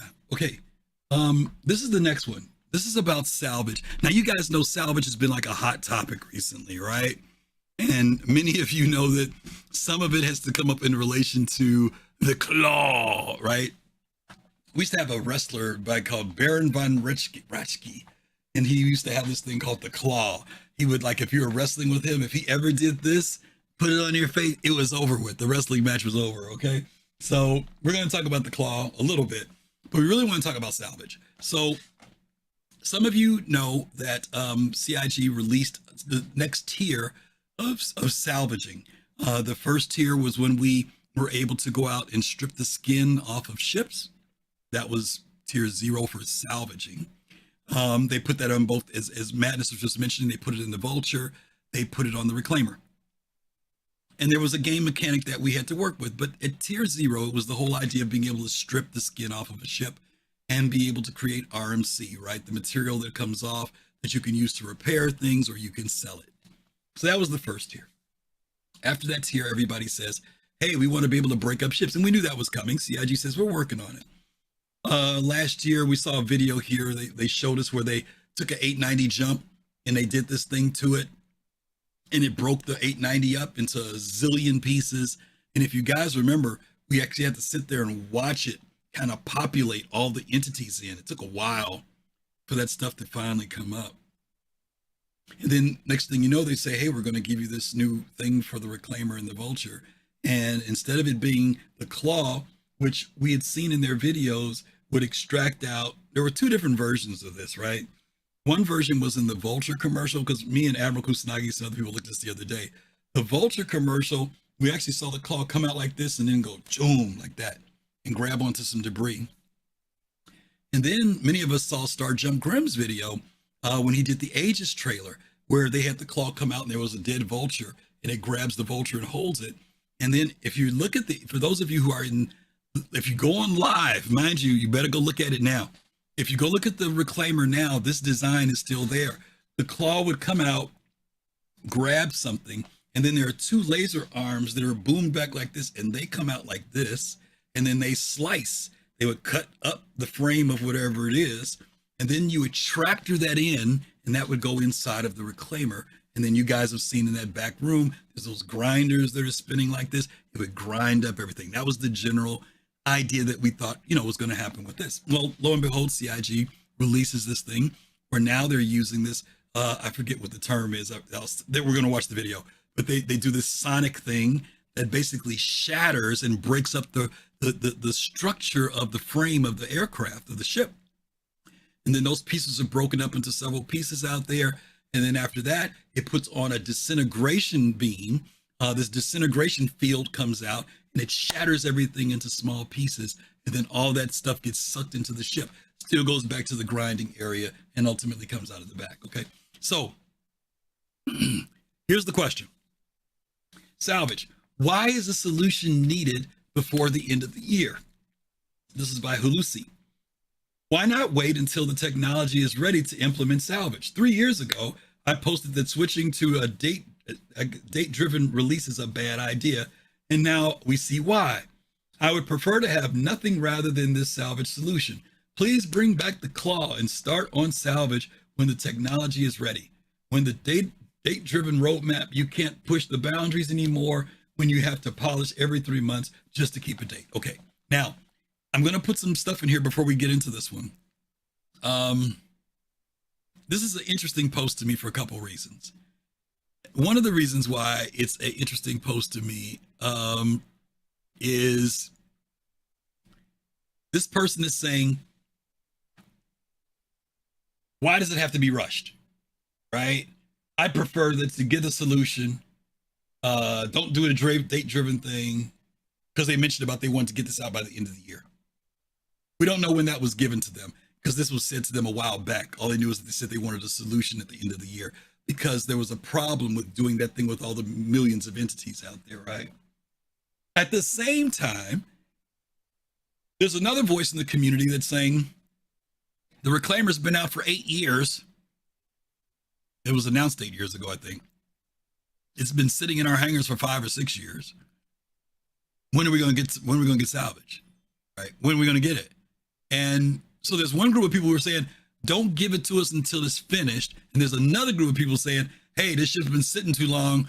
Hurry up and push something out to us. It's like danged if you do, danged if you don't for CIG. If they give it to us, which seems to be too early, there's somebody who says, you should have kept it. And then there's another group of people who say, why are you taking so long? It shouldn't take this long to produce salvage. Okay. So I want to give you that as something to think about before we go into this. Okay. What I'm going to do now is play the video. Now, the reason why I'm playing the video, I usually don't do this, but I'm playing the video so that everybody hears what CIG said, because people are taking pieces of this conversation and running with it. And I want to make sure that people actually hear what it is they have to say. Captain Jones, thank you so much for that. No, it wasn't Captain Jones. Who gave us that? Somebody gave us something. I saw Captain Jones did the thing for Stunner earlier, but whoever just gave that donation, thank you so much. It didn't pop up on my screen who it was, but thank you. We appreciate that. So let's watch this video. It's a short video. If you didn't see ISC this week, if you did see it, just bear with us. Make sure you listen to it for a second time, because I listened to it 3 times. And the third time I listened to it, I heard much better stuff. Here we go. So what happened since the last time we talked about Salvage? So the last time we talked about it, it was about the prototypes that we were doing with the entities spawned from the entire piece, so the thousands and thousands of entities. We had to reconsider our approach quite a lot because it was apparent from the prototype that several aspects of it weren't really going to work the way we wanted to. With the demo failing, or basically showing us the limits of our engine, which was the entity count, by showcasing that it takes a really long time to spawn all the entities that would fit the size of an 890 jump. We also had to reconsider some things because we wanted to get this in players' hands as soon as possible. So that means making a few adjustments to the scope. We were asked to come up with a solution by end of this year, which is Structural Salvage.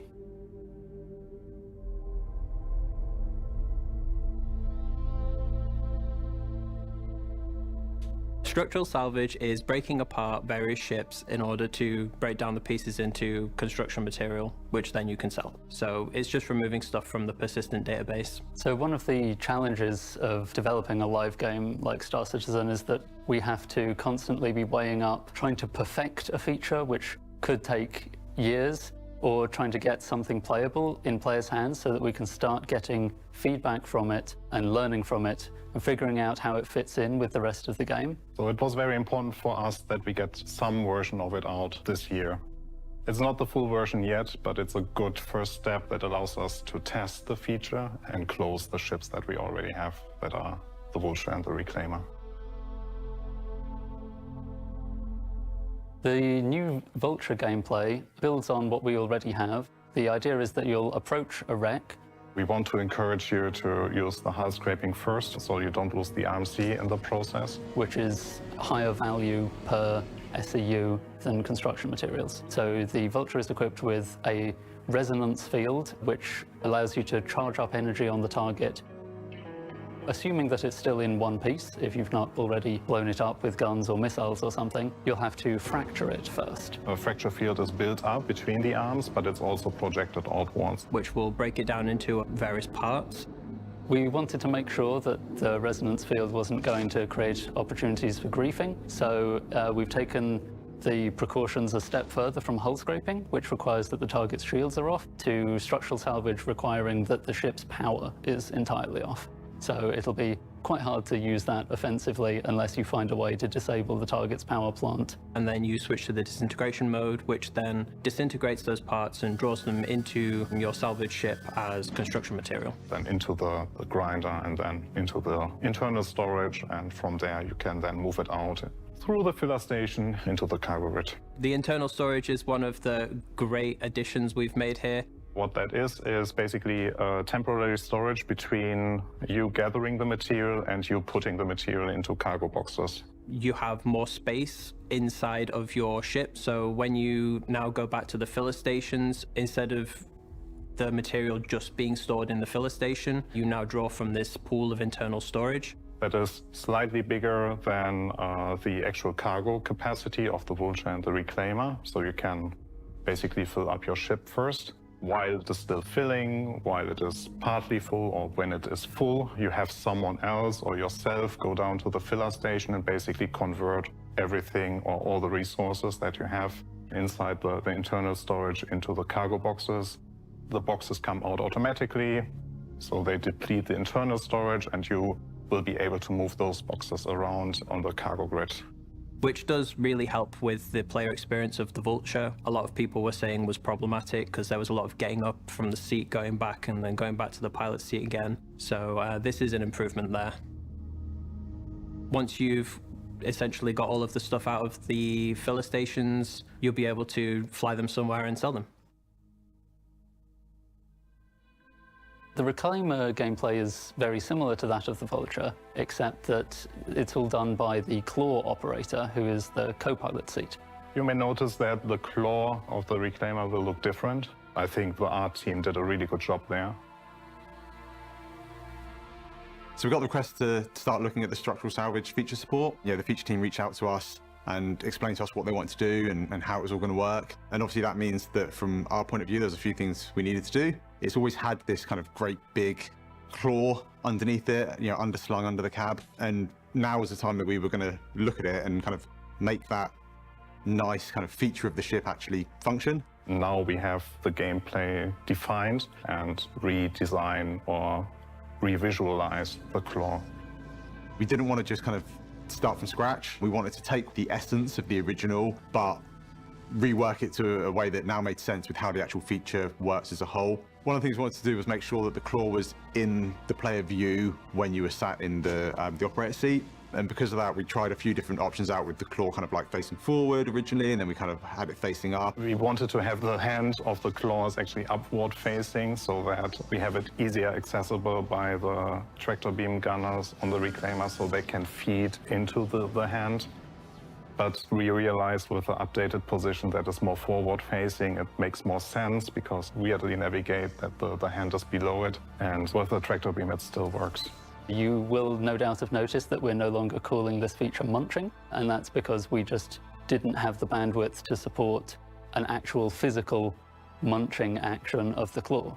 On the original, it was like a claw that would rip things apart. Now the feature isn't working like that. So now it acts as the field emitter for the resonance and disintegration field. You can still start with hull scraping, and we highly encourage you to actually do that so that you get the RMC, which we will increase in value. So it will be worth your time to actually do the extra step. And claw will activate the resonance field or fracture field of the claw, and the claw operator then needs to communicate with the pilot to bring the claw into the position of the target that you want to fracture. Once the target is in the fracture field of the claw operator will press a button, a timer will run down, and the ship that is affected by it will break into pieces.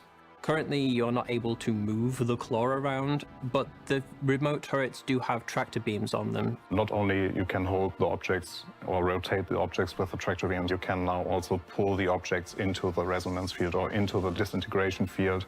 The idea is that you use the tractor beams to grab any drifting pieces and move them into the field.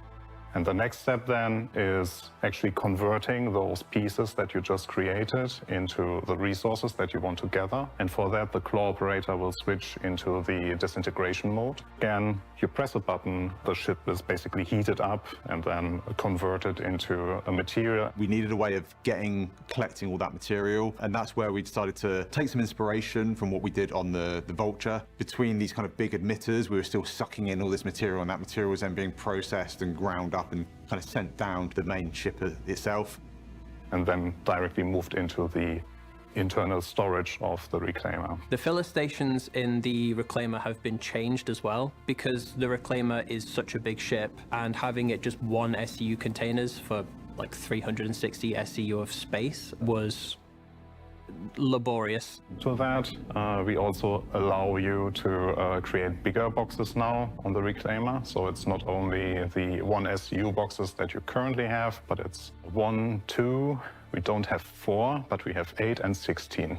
Which then you can go about stacking to your heart's content. We really wanted to reduce the amount of back and forth that you have to do, and we think it's a good solution.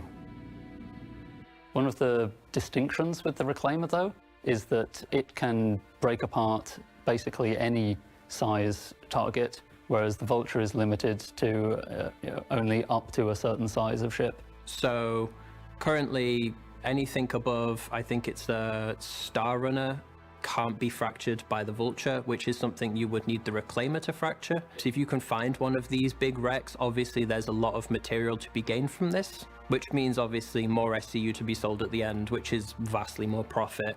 We like to think that it would be more profitable to do this than the Vulture, but obviously the Vulture is still very much convenient if you're a single player who goes around doing single player salvage.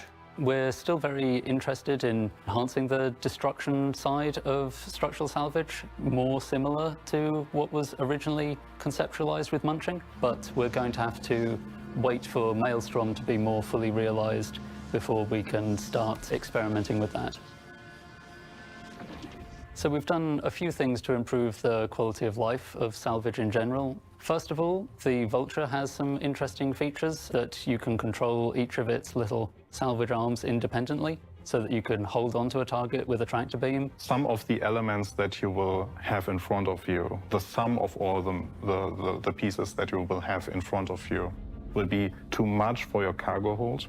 So what you shouldn't do in that time is actually trigger the disintegration, because every material inside that field will be disintegrated. So material will be lost that way. This is where the tractor beams come in place, because you can move out those objects that would make your internal storage overspill. So you get this nice little gameplay of, yeah, I actually pick what I want to grab.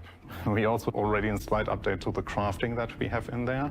So now that we have 2 materials, we adjusted the crafting costs in the filler station. So they are now more realistic, so they are not punishingly expensive anymore. For the future, it will be even more meaningful, because then like the material composition will be different. So it's not only construction materials, but it's specific to the parts that you have there.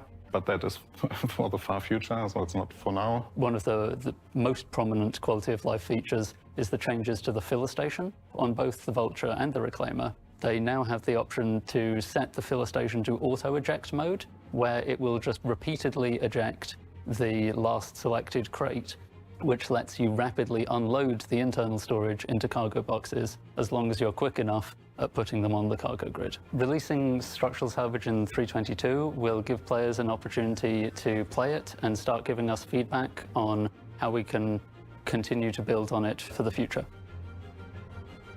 Salvage, like its industrial profession cousins, mining and cargo, is an iteratively developed feature that gets its next evolution in the upcoming Alpha 3.22. And if we've learned anything this week, it's that the path is almost never a straight line. I'm serious. Torsten has been on Spectrum all week, providing even newer details than what was available when we filmed. You're gonna wanna check that out. For Inside Star Citizen, I'm Jared Huckabee. Thanks for letting us share the process of game development with you. We'll see you all here next week. Okay, I want to come back to something that Disco said there at the end, because this really resonated with me. Pardon the expression, resonating. The path is not always a straight line. And again, I told you guys, we titled the show today, This is Development. And before anybody comes in, I want to say this, because I'm going to try not to say anything while folks are coming in, then I have some closing thoughts. There's this dynamic of us, wanting this level of transparency and seeing what development is about. We saw this happen once before when they were talking about the release of the Soundcloud, and they went behind and told us that they were trying to do some things and it couldn't happen and it got delayed. And a lot of people responded to that saying, great, thanks for giving us the peek behind the curtain and explaining something. To me, this is another example of that. Now, I know that people have certain feelings about it, about what happened, but I want to say that this is an example how sometimes when you test things in development and they don't work, that something else has to maybe come in and take its place. Whether temporarily or permanently, we'll have to see. But for those of us who say, transparency, show us, or get it in our hands, we want to see it, or we want more game features, these are all things that the community has asked for. Now, I'm not saying that they've just bent over backwards because of that, but I'm saying there is a voice in the community that does say that, just like there's a voice in the community that says, we'll wait. We'll be patient for it. We want you to get it right. There's both of those that coexist within this community. So keep that in mind as you bring your comments. The other thing I want to talk about, and I'm going to bring folks in, is what is salvage. There's been so much focus about the claw. But we were having a conversation last night, and I think it was Almost Over who was in, who said this, and I made notes on this, and then he said it, and it just kind of reaffirmed that salvage is not about destroying the ship. Again, this is an early tier of what salvaging will be. For people who've done salvage in other games, you'll know exactly what I'm talking about. I see 5 levels of any ship approaching any ship in salvage in this game. The first one is the ship dead? In other words, no owner, or the owner's gone, or it's a wreck, or whatever the case may be. Now, the next step after that is let me check it and see if there's anything of value inside of it, referring to cargo. Cargo is going to be the first thing I'm going to go on the ship and look for. After cargo, after that, if I realize that this is an abandoned ship, then it's going to be the components. I'm going to snatch the components out of the ship first. And we're not doing all this yet, but I'm just saying, here are the different levels. You're going to get all the valuable components. Components cost money. 33,000, 60,000, whatever, 100,000. You're going to be yanking that stuff out of the ship, right? Then after you get through components, if you've got exterior weapons, some of those guns on weapons, size 3, size 4, size 5s, worth tons of money. You're going to get those off. Then after that, you're going to go to level 4, which is you're going to start skinning the ship. You have stripped everything from inside. Now you're going to start skinning the ship. And then once you're through skinning the ship, at that point, if you've got time, you'll fracture it and break it. That's actually the last and final step, not the first step. And in fact, it is the less lucrative of any of the steps probably that we talked about. So for folks who are talking about the claw, you're making a lot less money crushing the ship up in the end versus all the other steps that I talked about beforehand. Now, I know it's cool. I get it. It's cool to go out and I get that. But CIG said, they have moved from munching to, I call it the hand now. It comes out like the hand, the power. That's my thing for it now, right? Instead of the claw grabbing something, I'm calling it the hand. So, okay, let's start bringing some folks in, all right? I think Odie was here, then I think Kai, then after that, I don't know who came in. So let me bring in Odie Z first here. Let's see. Odie, you there? Yeah, hey, how's it going? Okay, so I have a couple of things. Mm-hmm. First of all, your previous comments about begging for money felt like a personal attack to me. Begging for money. There is nothing wrong with asking for money in game if it prevents you from becoming a hobo, a murder hobo specifically. First of all, it wasn't a personal attack. I said alms for the poor is what I said. I said I don't go out and say alms for the poor. It's all good. But yeah, about Salvage though, there are a couple of things. Mm-hmm. So I get the whole reason why they had to do it, right? And I appreciate, that they're time constrained and they want to get this out, get us, using it, and then they can, check it off as being a system that's in place. But then obviously they'll iterate on it as time goes, right? But the one thing that I would love to see for Salvage and for mining, and any other thing, I'm also thinking of like medical as well, is they need to have kind of like two systems, right? A general system that can get things done, maybe not as quickly, maybe not as efficiently, but it'll get it done and you can coast through it, right? But then if they need to have a system that's skill-based, that's quicker, and it gives you greater, rewards, okay? And that's when you you cut along like fault lines, because they need to add that to mining. Like mining shouldn't just be you put power into a rock and then it disintegrates and then you scoop up whatever. They should be fault lines that you can actually exploit to give you greater yields or to make the job quicker. And I would like them to do the same thing for salvage. Like you salvage along certain depending on how the weight is distributed, if you crack it over here versus over here, you can get these pieces quicker, whatever. And they can use the claw to do that, right? With the lasers on it, right? And that will allow you to do that a lot faster. And then for people who just want to, chill, they can do the field, okay? So I'm not saying we have to have, because, the option that the devs, or at least players are thinking of is either or. I'm like, why not both? But they're just used differently. I think don't get me wrong, you're adding more depth to it, which I like and I appreciate. But what I am going to say is that I think they have added that because right now, all somebody has to do is pull up to the ship and just disintegrate it. And that's 2 clicks and they're done. Then there's the scenario I gave that we know we have right now, which is 5 different steps. And if you did those 5 steps I named, cargo components, weapons, skins, and the frame, you may be out there 45 minutes. Versus the person who rolls up to the ship, turns on their beam, and within 5 minutes, 10 minutes, they're done.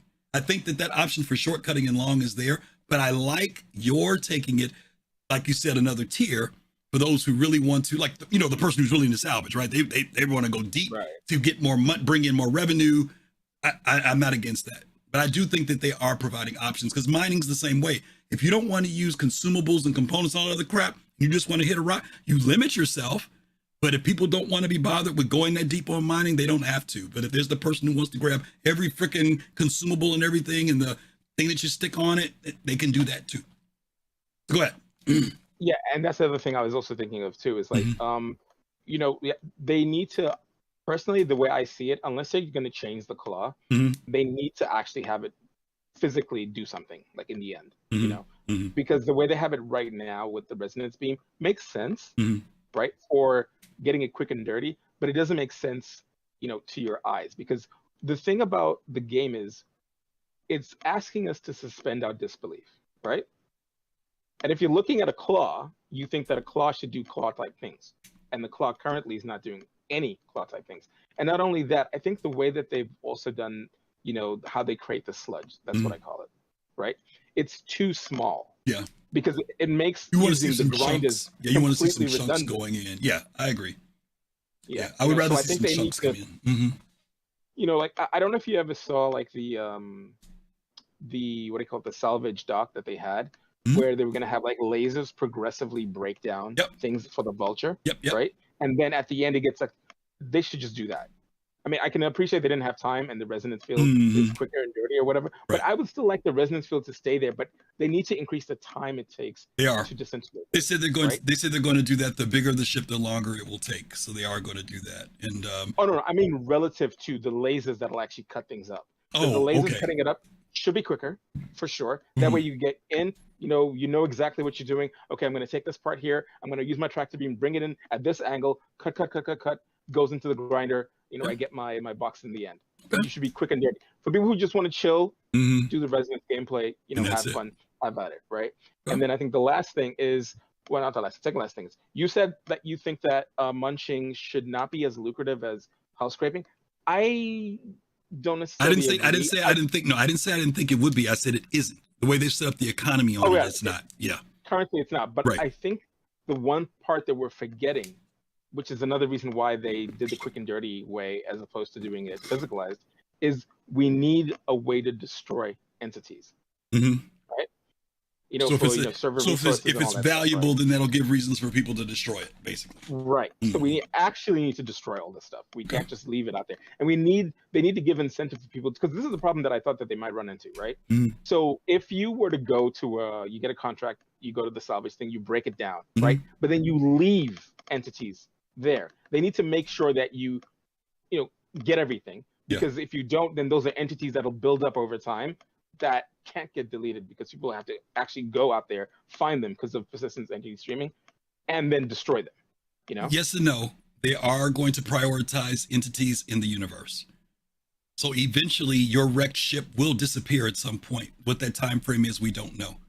If my ship becomes a wreckage, we don't know what the time frame will be. Maybe it stays out there for 48 hours. Maybe it's 72 hours. But after that, it's gone. I think that the timer is not for player stuff, because I think player stuff has the longest time. And remember, because they said that a wreck, they wanted to be able to, what's the system that they have? I think it's Maelstrom, where it'll actually decay over time. Yeah. Right? So that's for player ships. But I'm thinking the ones that they can easily remove are the ones where you actually get a mission and they generate, the derelicts for you to salvage or whatever, right? So for those, they can get rid of them. But for actual player ones, because the player ones, we're gonna need to get rid of them, like around spaceports and all that stuff, because there's so many of them there already. We need to get rid of them as quickly as possible. And the last thing is, this could have all been avoided, I think, if CIG, instead of just plopping it in, were to say, hey guys, we've had to make a change because of X, Y, and Z. So when it goes to, the EPTU, expects this to be a change, but we're only doing this now so we can get it into your hands, and we're going to iterate it, as we go. Instead, they just put it there. Then people came up with their own, reasons as to, okay, so this is final then. Because why would they waste all this time, articulating the claw to open up, and then the resonance fields or whatever, and then a little straw, if they weren't going this way. But, like I said, this is just a quick and dirty thing that we wanted to do for the end of the year. So those are the main points that I have for that. Okay, cool then. Thank you very much. Appreciate it.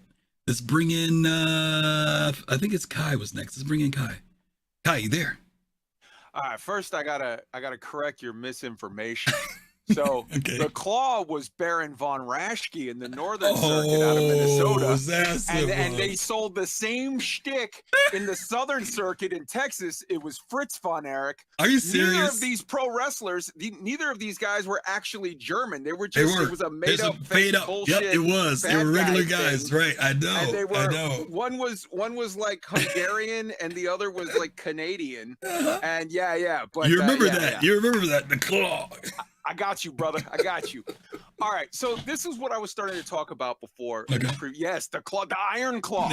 I was there for a match of the Von Erichs versus the Freebergs down in Texas. Are you serious? You saw the Yeah, when I was a kid, my uncle took me. Oh, you lucky dog. Go ahead. All right. So, look, this is what I was talking about on the past point, and I like that you called it. This is dev. This is development. This is how development goes. Because the fact of the matter is, they've had this same growing pain on many issues. They've had it when they were talking about, because the first conceptualized idea of medical play was that it was all going to be physicalized.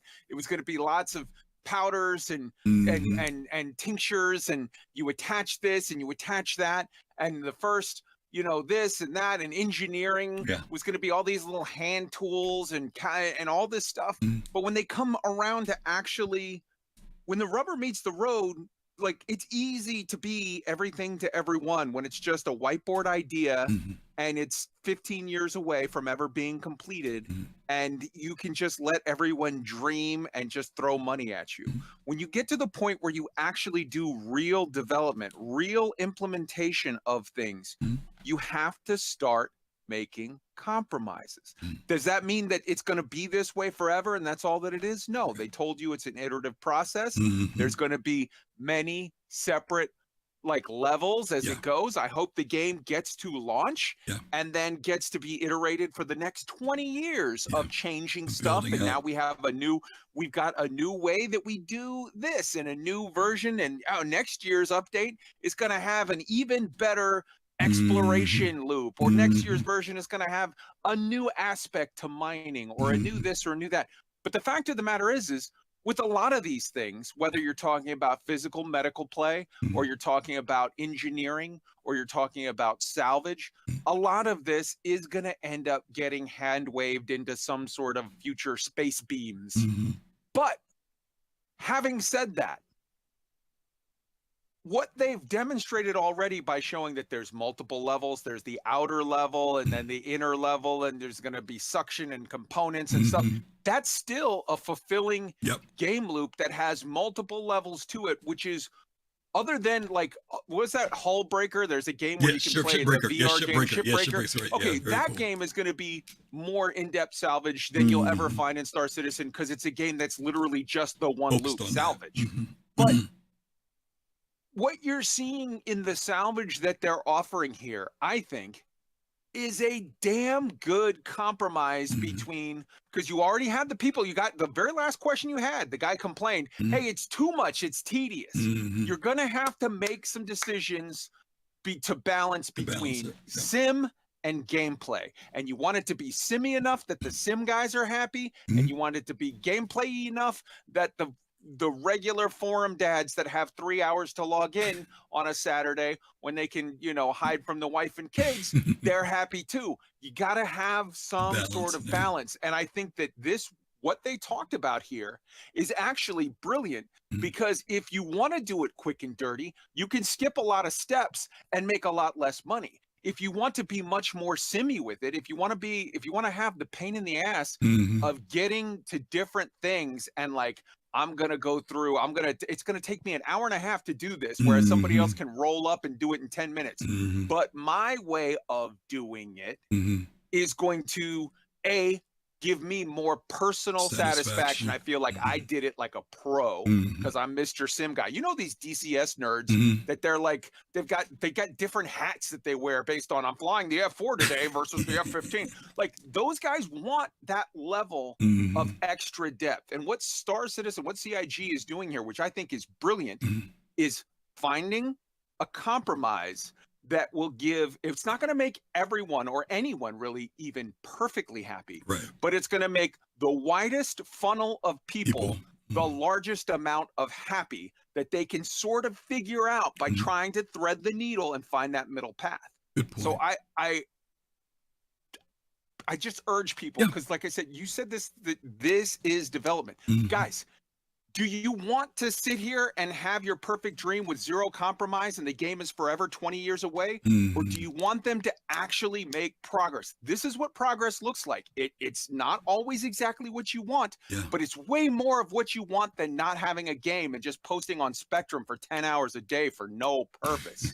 So, like, find the joy in it. I think it's awesome. Okay. Thank you, Kai. Good points. All right. Love you, brother. Thanks, All right. Let me bring in Pops in Space. Pops, you there? Yes, I am. Yes, sir. Hold on one second. I need to turn you off. Okay. I was the one point that I saw that I was concerned was the powder, how it was too fine. I agree with and yeah, that did concern me. But as you know, we all know that it's it's in development, right? And I don't know if I would call it a pivot. In the direction of game development. I would think it's kind of. Is it or maybe is it a compromise? Maybe kind of a show and tell. Okay. Kind of a show and let you tell how you feel about it. Okay. That's the way I kind of look at it. Okay. They're going to get feedback, and they also said, when Maelstrom comes in, that they'll try to work on the claw a little bit further. Yeah, we don't know what the final end is going to be. My thing is, what is the end objective, right? We all have to be careful not to get nostalgic about stuff in this game. A classic example of that is us talking about Tessa Bannister. When are they going to bring Tessa back? Tessa was a test platform for mission giving. Now, CIG said they are going to bring Tessa back. But my point is that there are some things that get put in the game solely for us to try them out, to see how they go, and they bloom into something else later. That main thing may never come back. This thing with the way we do salvage, that's why I opened up saying that salvage is way more than the claw. The claw is just one aspect of the process of salvaging. And so I think that when Madness came in, he gave a great example.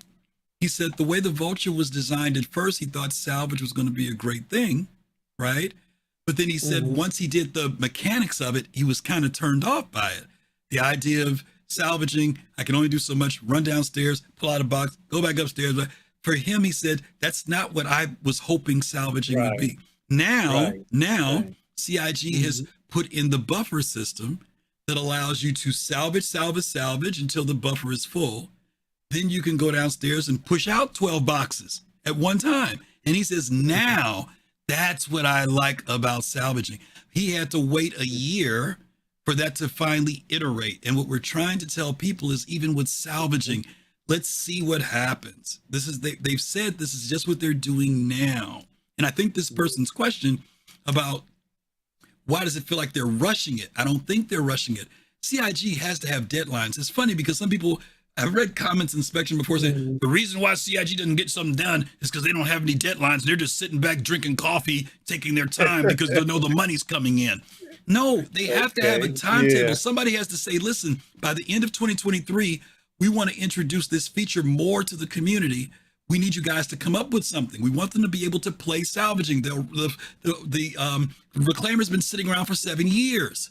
And we see a good response from salvaging so far. What can we do to take it to the next tier? Well, they've given us something. They've given us a new game feature to do. So anyway, I Pops, thank you for that. I don't want to get preaching. I just want to say one last real quick thing. Yes. There's the Vulture and there's the Reclaimer. We don't know what they may have in the middle. There you go. Very good point. Very good point. All right. Thank you, Pops. All righty. Pops is right. There's probably going to be one or two more that are going to come in. Let me bring in some people I haven't brought in yet. Let me bring in Execute, because Execute's here from the Info Runners. Execute, how are you? He's got to unmute probably, unless he went to go get coffee or tea. No, I've got to unmute. Man. There he is. How are you? And I got to mute you. So I can't hear you. Hey, how you doing? Good.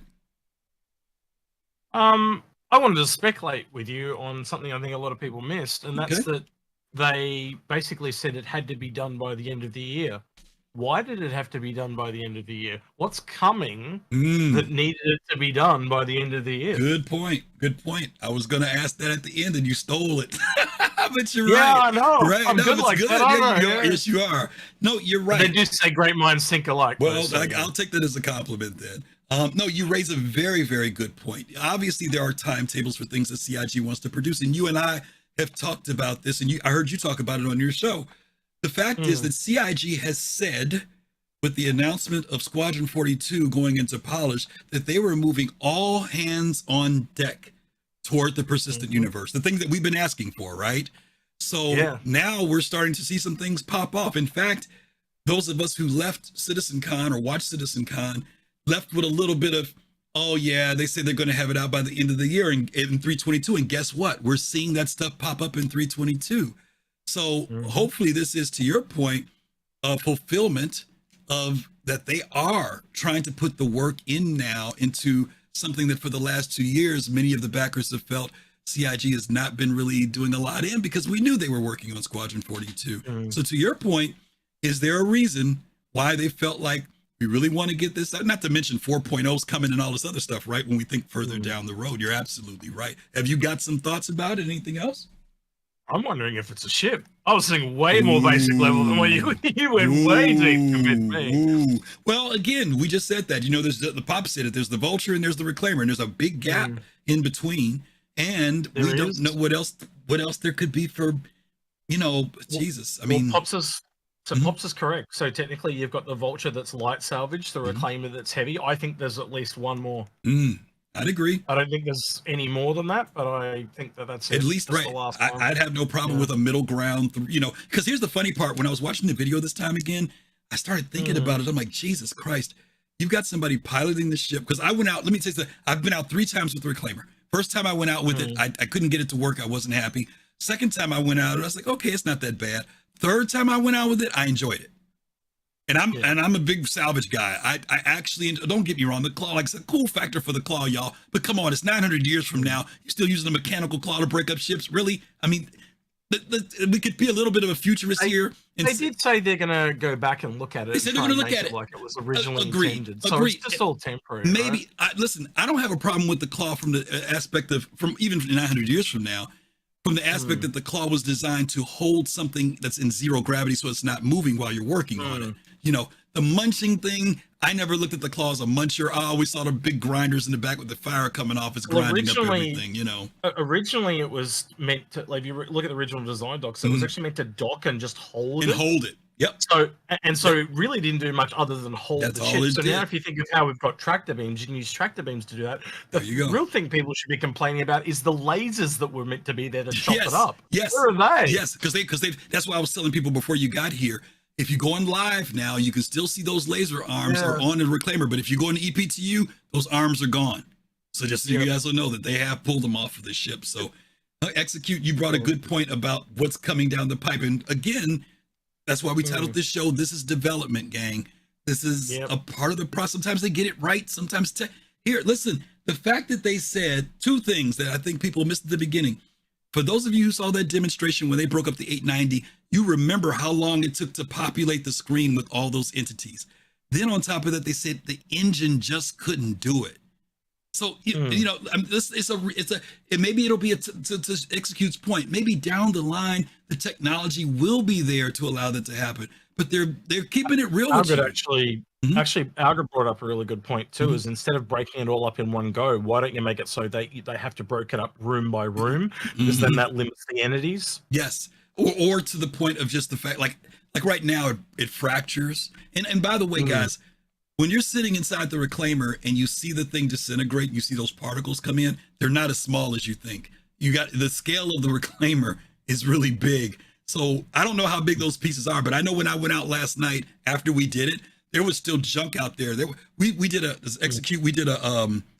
Redeemer, and the water bottles and all that stuff was still out there floating in space after we sucked the stuff in. So by the way, if you need to get you some fresh water out of space, go out there and get it before you pull off from the site. So that's not all the entities removed. Right. So there's some there's still some stuff that was left behind. that suck-in thing though is not entities; it's just animations. It's just animation, same thing as well. Right. Even if it was hundreds of little entities, I'm like, no, it's just an animation. Exactly. So entities are really confusing because they can be a giant, massive object and just have one entity. Exactly.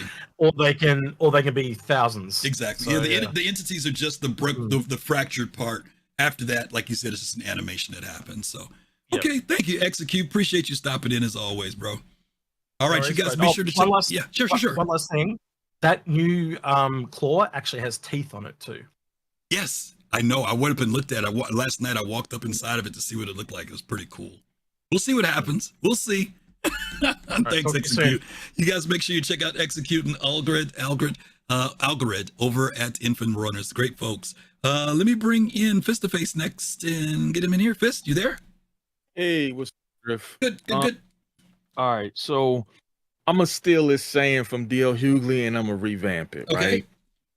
So I've noticed that the most dangerous place for a developer to live in is in the minds or imaginations of gamers. Okay. Right? Because when you think about it, when we see something or we start theory crafting or we sit together and whatever it is that we do, we come up with all things. And again, I'm not immune to it. You know what I'm saying?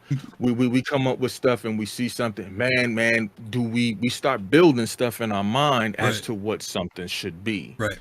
And then when it doesn't happen, what's the first thing that responds to us? We're not happy. We're not happy. Right.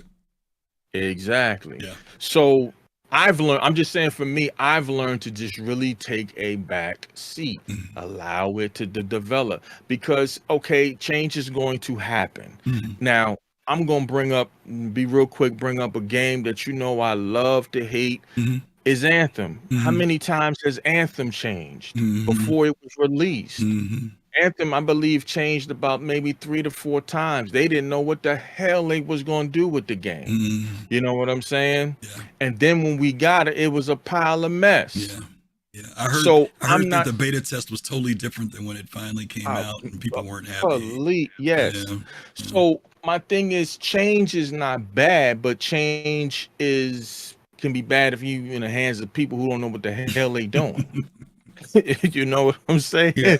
So far, when you look at the track record of CIG, they not only listen, but I mean they try to put something out there to try to say, okay, well, right now this is what we could do. And let's see how it goes, huh? Build on that. Yeah. Again, we're still early in salvaging. We just got the skinning, stripping thing, and now we're getting to structural stuff.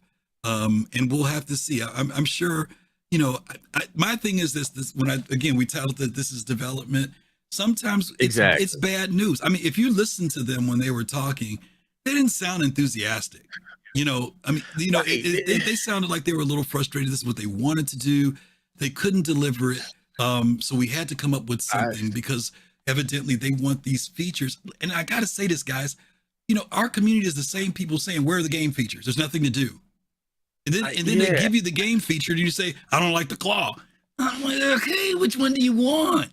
Do you want the features that you can play and the money that you've done to back that you can now, the reclaimer is meaningful in the game? And don't get me wrong, if they had said we're going to wait a little longer, I've waited this long. That's me. Right. But I'm just saying, there's some people out there who, all I'm saying is sometimes change happens. I'm not trying to quote Disco all the time, but he said that's why he says it every freaking week to drill it in our heads, not because they're changing for the sake of change, but there's just sometimes a technical limitation comes up. There's something else that becomes a blocker, technology. That's just the way it is, and this is one of those things. You got to talk about, like you said, was it Maelstrom? Whatever. Maelstrom. Once that comes to the game and everything starts to become destructible, then it might change another variable. You know what I'm saying? Because they're still developing that. So we'll see. To your point, we will see. Time will tell. Right. All right, Fist. Thank you, brother. Appreciate you. All right. Got to get ready to get through this show and wrap it up. Let me bring in Admiral Kusanagi. Admiral, you there? Boy. Hey, Griff. Girl, woman, man, camera, TV. You hear me? Yeah, I hear you. Go ahead. Okay. Where do I even start? I guess I should start with, what was it? Avanesco. That is incantation for Harry Potter. So when you're inside your salvage ship, you could just a little wand disappears. You're cutting out. Happening for right some now. reason, your audio's cutting out. Like something's clipping you. I don't know what it is. Maybe it's just because of your proximity to your mic. Maybe shut a couple. Should work there. How's that? Say something. Better. Just saying something. That's a little better. Yeah, just make sure you speak up though. Yeah, because it's still clipping you a little bit. But go ahead. All right, so I'll be really close. So yeah, my take is that it's too simple. First off, for you, for you. Yeah, for me. Okay, gotcha. Well, wait a minute. No, I'm a little confused by that because it's a 4-person minimum ship. How is it not? How is it this simple? Like right now, I could just use the pilot, move over to the co-pilot seat, and that whole front section of the ship is done. And then all you need is some guy in the back who's doing the cargo. Why do I need all those? You also need somebody to work the tractor beams to bring pieces over, which we did not do last night. That's 3. No. They said that the front arm thing is supposed to be able to be movable. All the guys in the side things are going to be who should be cutting the ship. They're just going to be watching Pornhub for the whole night. No, Admiral. They said that the front hand was not movable, and that Admiral. I'm telling you guys, please confirm with me if I'm wrong or if Admiral's correct. They said that the main claw is not movable, but that the people on the side could use the tractor beams to drag debris to the front of it. That's what they said. They did say that. It is not movable in the game. Not movable now. No, Admiral, I'm just telling you what they said. Why are you adding stuff beyond what they said? They just said that in order to, because you got those 2 guys in the side tractors. That's what they're there for. They have that is a cooperative event of moving that stuff into the ship. It's not a 2-person thing, not by any means, unless you want it to be. And again, you're focusing on one aspect of salvage, which is the claw. There's multiple aspects to salvage. Salvage is not just the claw, right? Skinning, components, all the other stuff that comes along with it. So even, I just just taking this, it looks like okay. So when you look at the original concept, people thought you're going to be ripping in parts, right? So how much time is that going to take? Okay, so you would expect this to take an hour for a large ship. Now you're looking at what, 5 minutes? No, like if you're salvaging, that's not 5 minutes. Okay, you do the hull. That's salvaging. That's why I said you're taking one element. You're taking one element and basing the whole salvage process around one element. That is not salvage. I salvaged an Eve. There's a bunch of stuff to salvaging. That last destructive part is only one element. I understand that, but I'm saying that there's more value right now. I'm going to say right now, hull. There should be way more material inside the meat. If I go inside of get the electrical, all that stuff, as I eat that, I feel like they're missing that. They decide, hey, we know we're going to get rid of the claw. We're going to disintegrate this thing. Only is now the most powerful weapon in all the UE Navy. I mean, I don't understand why the Navy doesn't weaponize. And we need to make 1,000+ entities. And the system, wait a minute, we can't do that. Instead of using these lasers, chop up the ship that you guys were talking about earlier, to give those people on the side lasers back, and then allow SIG that time for the system's client and the server to populate what's supposed to be inside those cut up actual meat of a ship. So then that would be more valuable than what this is talking about. This is just it's like a Harry Potter, and this is not. Everyone's like, oh, we're getting something at the end of the year. Well, they promised, they're like, oh, well, they said we're going to get salvaged. Well, you know what? They're rushing stuff out the door. I want to always stay away from that word promised, because everybody says promised, and CIG does not promise. Well, they said they had to do it. I would love to know. They said they would like for them to get something out by the end of the year. Okay, so it seems like they were get something. People could. I'll leave it with that. Okay. People could test. And they had it, yes. And that's so we test. I see this. Admiral, speak up. Come closer to your mic a little bit. You're cutting off. I see this. I see this now as a nerfed ship that doesn't need the crew that its size is. And I don't even see a reason for the cutter inside. Just the material doesn't look big. I mean, you saying it, the claw is big and the material act, really big. It needs to be chopped further, but the area being needed right now, chop it up. Because it's just like soup.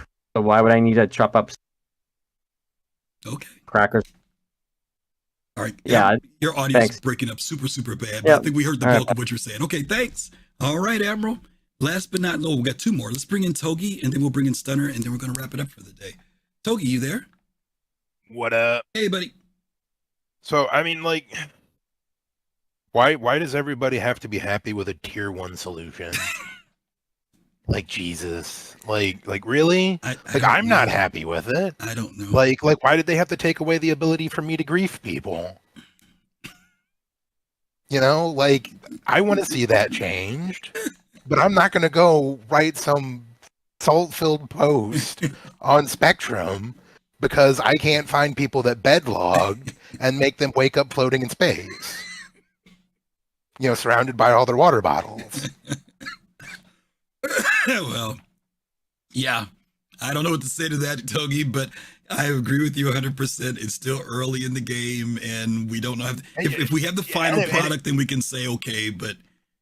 And it works. They're still working on it. Yeah, they're still working on it. That's all I can say. Oh my God. They give us gameplay. They don't give us gameplay, we complain. Mm-hmm. They give us gameplay, we complain. Yeah. I don't know. We'll have to see, right? I mean, hopefully people will be happy when they get to the final result, whatever that is. I mean, we know they won't be, but I know. Some people will be. Yeah, some. Okay. Thank you, Togi. Always bringing the truth. Last but not least, let's bring in Stunner. Stunner, you there? I am, sir. You're the last man on the totem pole today. What do you got? All right. Well, we're going to end good because I am so high on copium right now. Okay. So, okay, fine. But, I can sympathize with people. I think this is definitely a video you do need to watch several times, and really pay attention. So the very first thing they talk about as far as an issue they ran into was entities. And any of us that have been following this project for a long time know that's the number one problem with them trying to implement anything is number of entities. Right. So, and then they also talk about, they want to do more with it down the road, but they have to see how it goes. Yeah. So Maelstrom and server meshing, which still both are not complete yet, based on the outcomes of those. And we don't know. I mean, everything seems to be going fine, but we don't know what the outcomes are going to be. There's going to be a lot more that changes than just salvaging. Yes. So I don't think this was an attempt to dumb down salvaging. There could be a lot of things that are negatively impacted if, like, worst case scenario for those two tools, doesn't go well. That's not what I'm expecting. But, once they're finished and they turn out to be better than expected, a lot of this stuff will be able to go back and be, made the way we wanted. I think so. Yeah. And then it's kind of funny because I saw a couple people in chat talking about the next point I want to bring up, so they're thinking along the same lines. I think there's more than one reason why they wanted to have it done by the end of the year. Like another ship might definitely be one of them, but I think there's probably multiple reasons. And we now have something called construction materials. Yes. And what are some things that we know they're gonna? And they mentioned that they wanted to get the structural salvaging in so they could start testing some other things.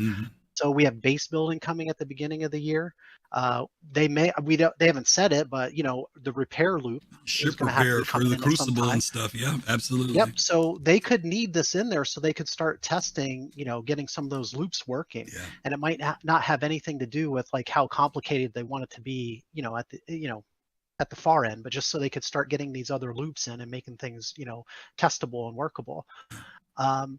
Then the last thing I wanted to say is that the change to the claw, whether people like it or not, that's a big change to a big ship. Like the art team and the ship team, that was a lot of work because it was functionality, it was design change, and that's all while IAE was going on. This is like a 3 to 4 month period when all these new ships are coming in. So I think that speaks a lot to how they have a lot of new talent on there and they can do multiple things with ships now all at once. Because I think this was a lot to do with all the other stuff going on to change a ship. And then I wouldn't worry about it too much because let's say worst case scenario, this is kind of how salvage is going to be in. way down the road, right?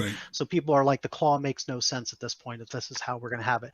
We know the Reclaimer is going to get a big rework at some point. They still haven't ever fixed the port doors, the docking doors. We know that has to be done. We know that because of how old that ship is, it has a lot of unused space in it, which is definitely a reason why they go and massively rework ships. So that'll get taken care of with all that, down the road at some point, if it has to be that way. Yeah. So I don't think it's all doom and gloom. Like, well, you know what? Let me go to your point, since you brought the highlights. Let me go.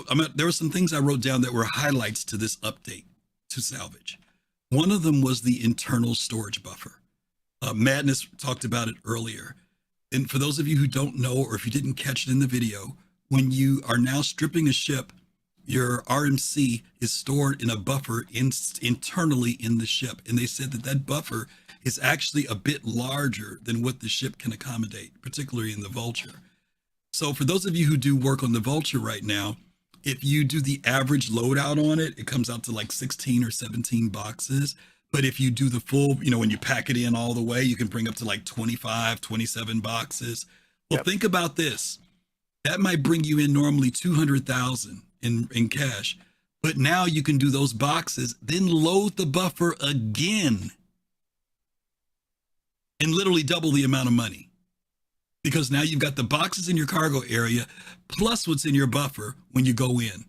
So instead of making 200,000, if my math is correct, you will now make 400,000 on a run. So that's a positive for those of you who want to make money salvaging. Number two, the filler stations. It was so cool to go down in the hangar area or go to the cargo area of the Reclaimer and see that they had redone those filler boxes. So instead of putting out boxes that are 1 SCU, you can put out a 1, 2, 4, 8, and 16, I think. So now instead of one box, you can push out an 8 SCU box, 8 SCU box, and the person who's down there working doesn't have to stress themselves out. You can put it on automatic so that they come out on a conveyor belt, or you could have it so that whenever you want to eject them all at one time, you can. That's another great benefit that they did. Lastly, they added tractor beams, which now all we had before were the beams that you could allow to skin a ship, take the skin off of a ship.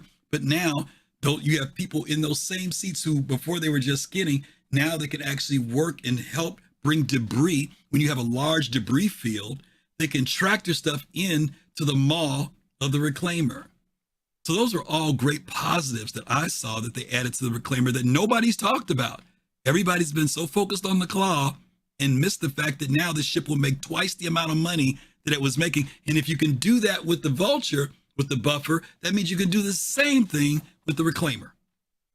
So Kai says, don't talk about the Claw. I know, don't put it on the Claw. But no, I think, if I personally had any negatives, I would say that's one of them a little bit. And again, I understand it's to make the Vulture more fun, and it has for most people. And don't get me wrong, I actually, even though it's a Drake ship, I actually like using the Vulture in salvaging. But I hate getting up out of the seat all the time, so I totally get it. But if anything's immersion breaking, that's a little bit immersion breaking. Like, where does all that stuff go that you sucked in? If it's not in the boxes yet, and it's basically just so that's a little the Reclaimer weird. You could get away with doing that, but the Vulture does make a little bit of a stretch, especially when it's buffered more than the actual hold on the ship. It's not like it's got containers outside like a Prospector or something that's holding it. So all right, but we'll live with it for right now. Listen, I'll live with double the money. How about that? That offsets it for me. So all right, buddy. I hear Thanks a lot, Stunner, for coming in. Okay. Thanks, Griff. All right, gang. We got through it. You guys gave so much great positives and suggestions and ideas and concerns, and they are all legitimate concerns, but again, title of the show today, this is development. This is what the development is all about, and there's nothing wrong with asking questions and wondering. So we just hope that CIG will make it something that majority of the players say, okay, this is pretty cool, I can deal with this. This is not what I thought it was going to be. It's actually better than I thought it was going to be. So anyway, that is that. Let's talk about what we've got coming up. Today is PodSat Saturday. You guys know that, where we partner with other content creators in the Star Citizen community and basically spend the whole day talking about good Star Citizen stuff. And once we leave from here, we know our good friend Paul Shelley over at the Captain's Table. He's going to be up in about 40 minutes with his panel of guests that are going to be on his show today. Don't know who he's going to have come on. And let's see, is he on right now? No, you know what? By the way, I know why he's not on. We want to give our condolences to Paul. Paul, I think, announced yesterday that his father had passed away, if I'm remembering correctly. And that's why I'm not seeing him online right now.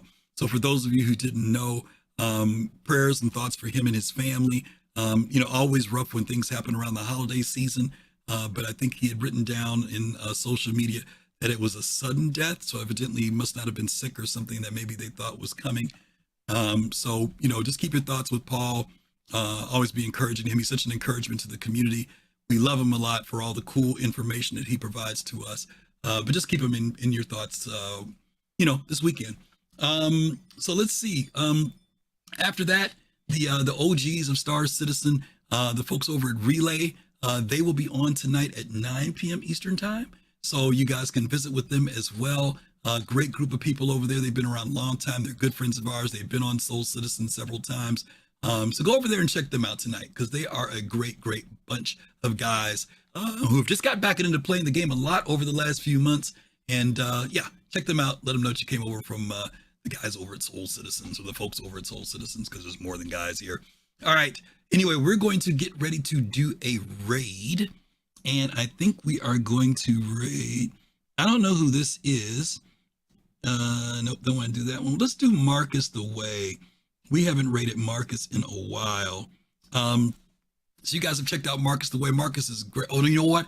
Marcus isn't on. I did this before, and Marcus was not there. Now, he almost got me again. Who else do we have here to raid? Kelsar Prime is on. That's one of our good friends. We saw him over at CitizenCon.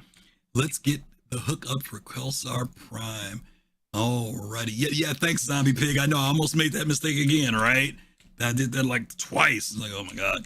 All right. So we're going to go over to Kelsar Park. Don't forget, tomorrow, our title of our show for Soul Citizens, 8 p.m. Eastern time is What Did We Learn? We're going to be talking about what have we learned in this process of development of Star Citizen and Squadron 42. What have you learned? What have we learned, the Soul Citizens? Those of you who are part of us, you're Soul Citizens. What have we learned watching all these TV shows and all this good stuff? That's going to be our show tomorrow, 8 p.m. Eastern time. Hope you guys can join us. All right, we're going to get ready to go. Thank you guys for being here today. Really appreciate you guys, all the comments, all the love, all the support. By the way, almost over. Thank you for that donation. I saw that later on. You're amazing. We really appreciate you. Till next week, we'll see you guys hopefully tomorrow. Peace, love, soul. Stay safe. Take care of yourselves. Ciao.